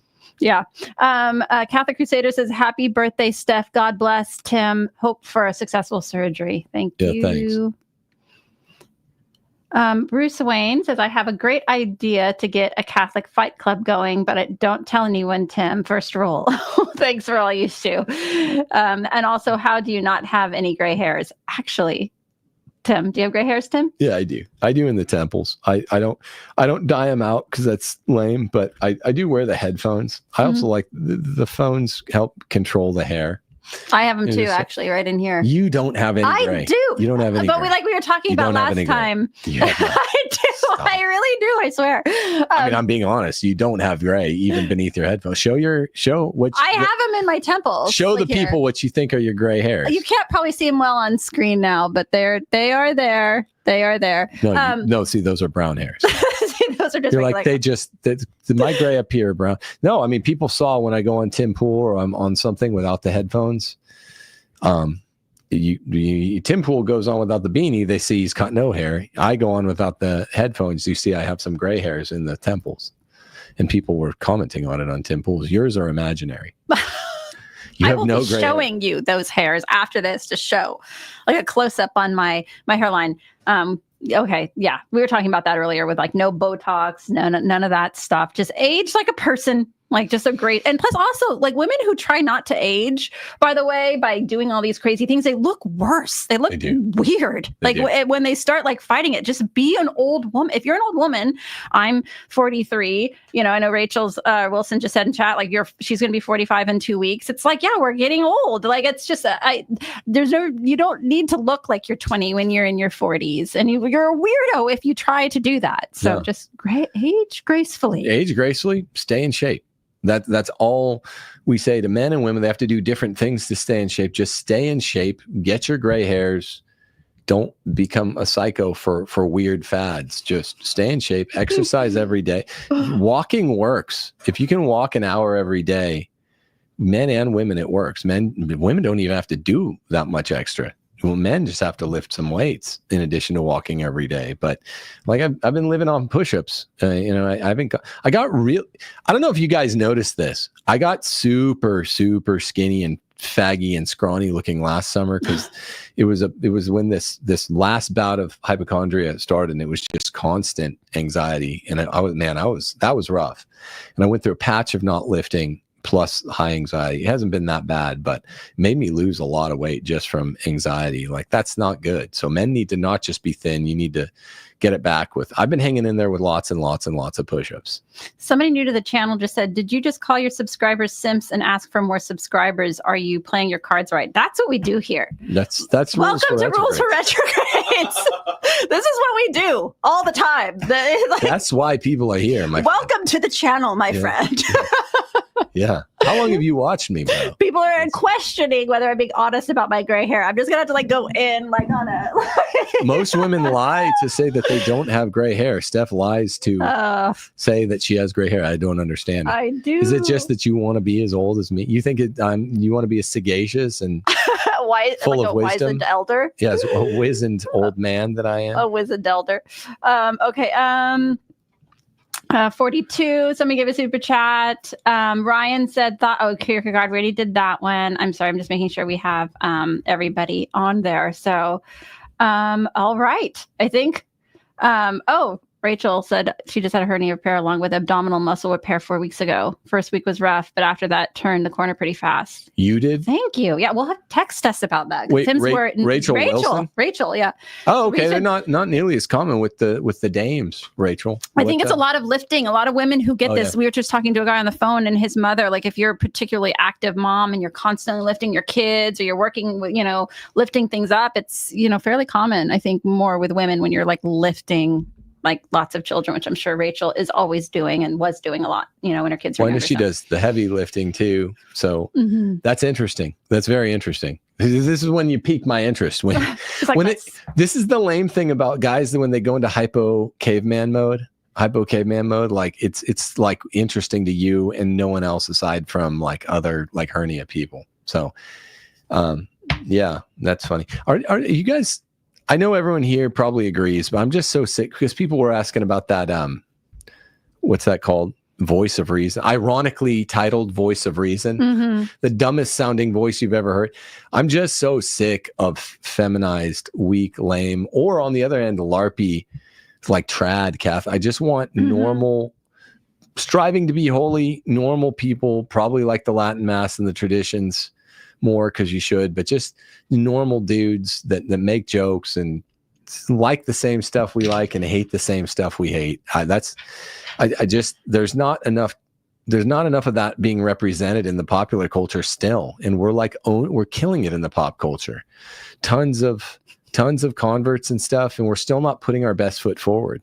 Right. I'm just reading the Rachel thing. I'm laughing because she said I had severe abdominal muscle separation from the 5 giant humans I gave birth to. Oh my gosh. I lift weights, so that could be it. She had 2. They told me I had to fix the muscle. Wow. Let us know. Because like Tim, so it's hard for him. Like any hypochondriac going through like being out for the first time. We have to get there all early.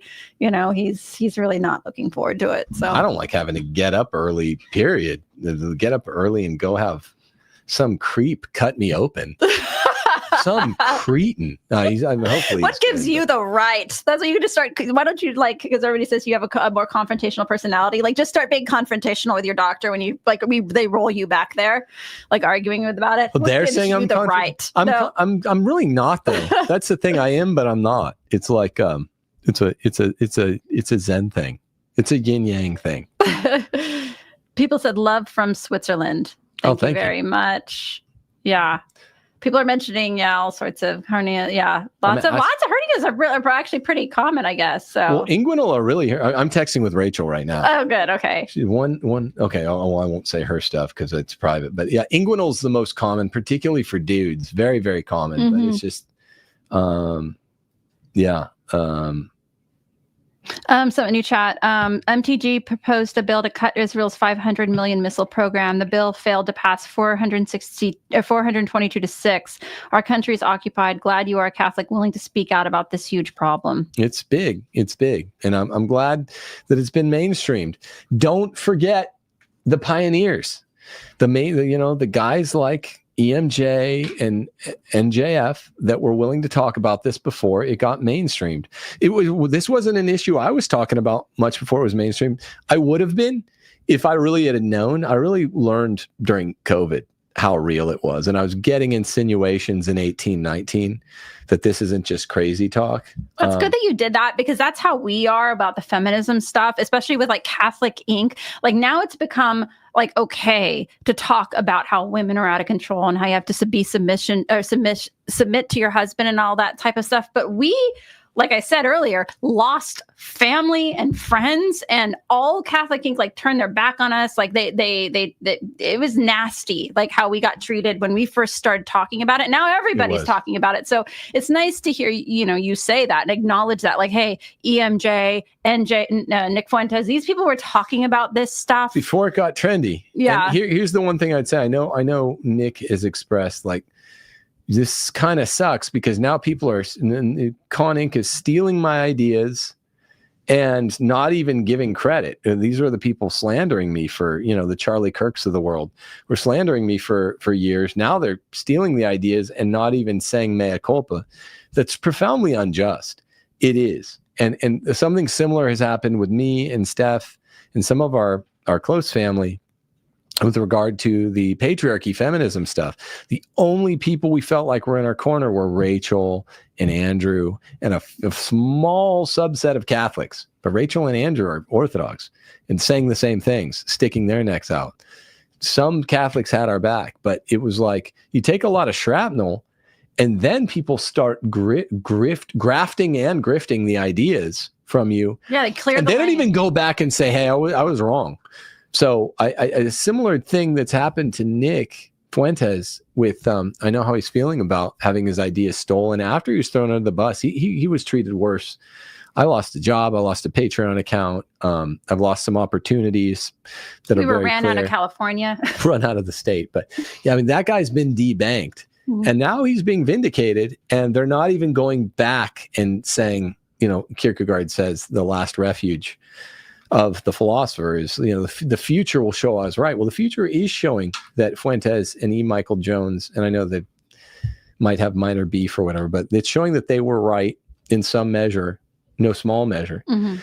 And people aren't even seeing. Now people just, Con Inc. just grafts and grifts and doesn't turn back and say, oh, we were wrong, they were right. Yeah, even though it's all on public record. Yeah. It's all on public record. And the same thing is happening to me and Steph with Case for Patriarchy and Ask Your Husband. Like, no thanks at all for being the first one being out of the foxhole. We poked our head out of the foxhole first, got shot in the face, and now everybody is like safely wandering around there. Like, I get it. Like, I understand what that's like. It's like a plague of locusts. They just like the safety, Catholic Inc., a lot of the the Con Inc. stuff. They just they swarm after new content for a couple 3 weeks. Yeah. They do a superficial job hatcheting the material. They don't go and say, "Oh, you were right, we were wrong, and we're borrowing from you now." So it becomes really plagiarizing. But this is how the world works. And I would say this to Fuentes or Groypers if they're listening. As unjust as it's been to him or EMJ or to me and Steph or Rachel and Andrew, Andrew's getting vindicated through his platform growing so much, which is good. I'm happy. I'm happy for them. But the lack of vindication that all of us first Marines and pioneers feel is on the order of justice. It's wrong. But Reagan spoke about this in a way that gives me peace. He said, if you can accomplish anything if you're willing to not take credit for the ideas, like have the ideas and put them in someone else's mouth or out of someone else's pen, ink out of someone else's pen. You can accomplish a lot. And ultimately it is for doing the vineyard of the Lord. So true. Doesn't mean it's easy to be debanked or to get called names. It's especially frustrating for people not to go back and correct the record when it's all on public record. I mean, anyone can go see, people were calling me nasty names when I went on Matt Fradd in 2019. And I was just like, women are out of control and men need to take back over their families. Now everyone's saying it, but I'm still the misogynist. So I commiserate a lot with, Fuentes on this ground, but I do have, and he's a wise young guy. I would say he really has a lot of wisdom, precocious. He's not that young, but he's about to turn 27. He's precocious, but still he's younger than me. He might be more magnanimous about it than I would be if I were in his shoes at 27. Maybe not. I don't know. But the Reagan wisdom really helps. It's like everything is straightened Straitened, not with the GH. Everything is straightened by our Lord on the judgment day. And to whatever extent that this was a temporal suffering, that's less time in purgatory. If you don't, that's that beatitude. You know, you're not getting earthly credit for your good deeds. That's time off purgatory. So that's really important. And a couple more super chats here. I made a video for my wife Eva and our unborn baby daughter Mary. We are in Utah for the next 5 months to save both their lives. I'm going to email it to you. Can you guys please check it out? Yeah, no, I think we've been receiving some of your emails, and we have been definitely keeping you in prayer. So we'll continue to do that. God bless you. God bless you. We have special love in our hearts for mothers who have to go to the hospital with babies to save one or both of their lives. And the way this you're just apart, you know, if you can't stay together as a family, it just rips I mean, you have to do it, but whatever the situation is, you know, children's hospital wings and particularly NICU wings, Steph saw some horrible stuff when she was staying for 29 nights with Abby at Fate Bene Fratelli and then Gemelli hospitals. Just the pit of misery, like being in you saw some crazy cases. Yeah, just being in a children's hospital, and particularly we were in the type of section of the hospital in Italy where it was like difficult cases where babies were actively dying, or they didn't know what the diseases were. Or brittle bone disorder. Yeah. One little baby had brittle bone disorder. It was going to be okay in a year, but you couldn't touch it or its bones would break for the first year. So I don't even know how they dealt with it. It was brutal. We would hear screaming. I mean, that was really a time that, just as a side, that brought me like much closer to my faith. It was just being in this room. I think it was a big room, and there was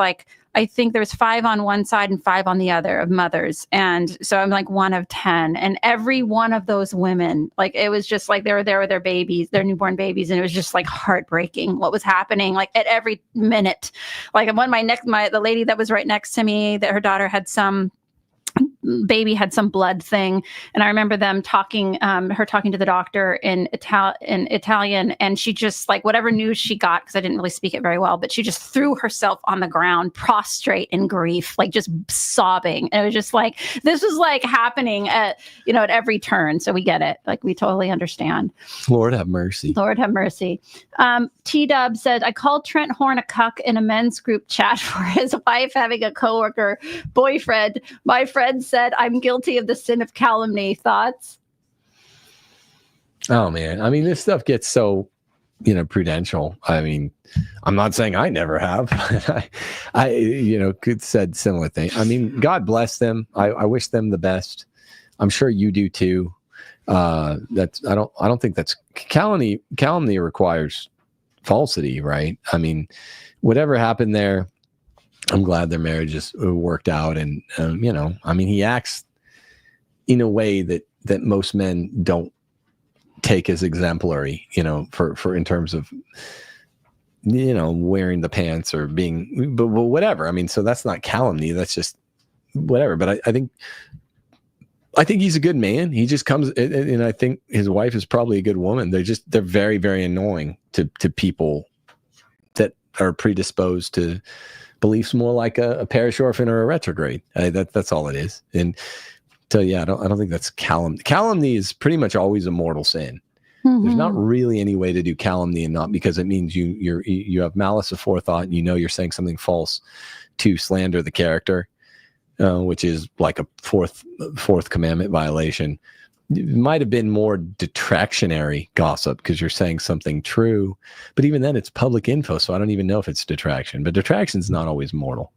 I don't know. It's one of the main things I'm always, because I have a big mouth, so it's one of the main things I'm always confessing. It's just like whatever. But I we're all fellow travelers to the grave. I'm not saying you should feel super bad about that, but I don't know. Trent and Laura, I've heard from friends of friends that they're actually good people and they're actually close. So I started feeling kind of bad for them when NJF and the Kuipers were eviscerating them. But there was, hey, they talked a lot of shit.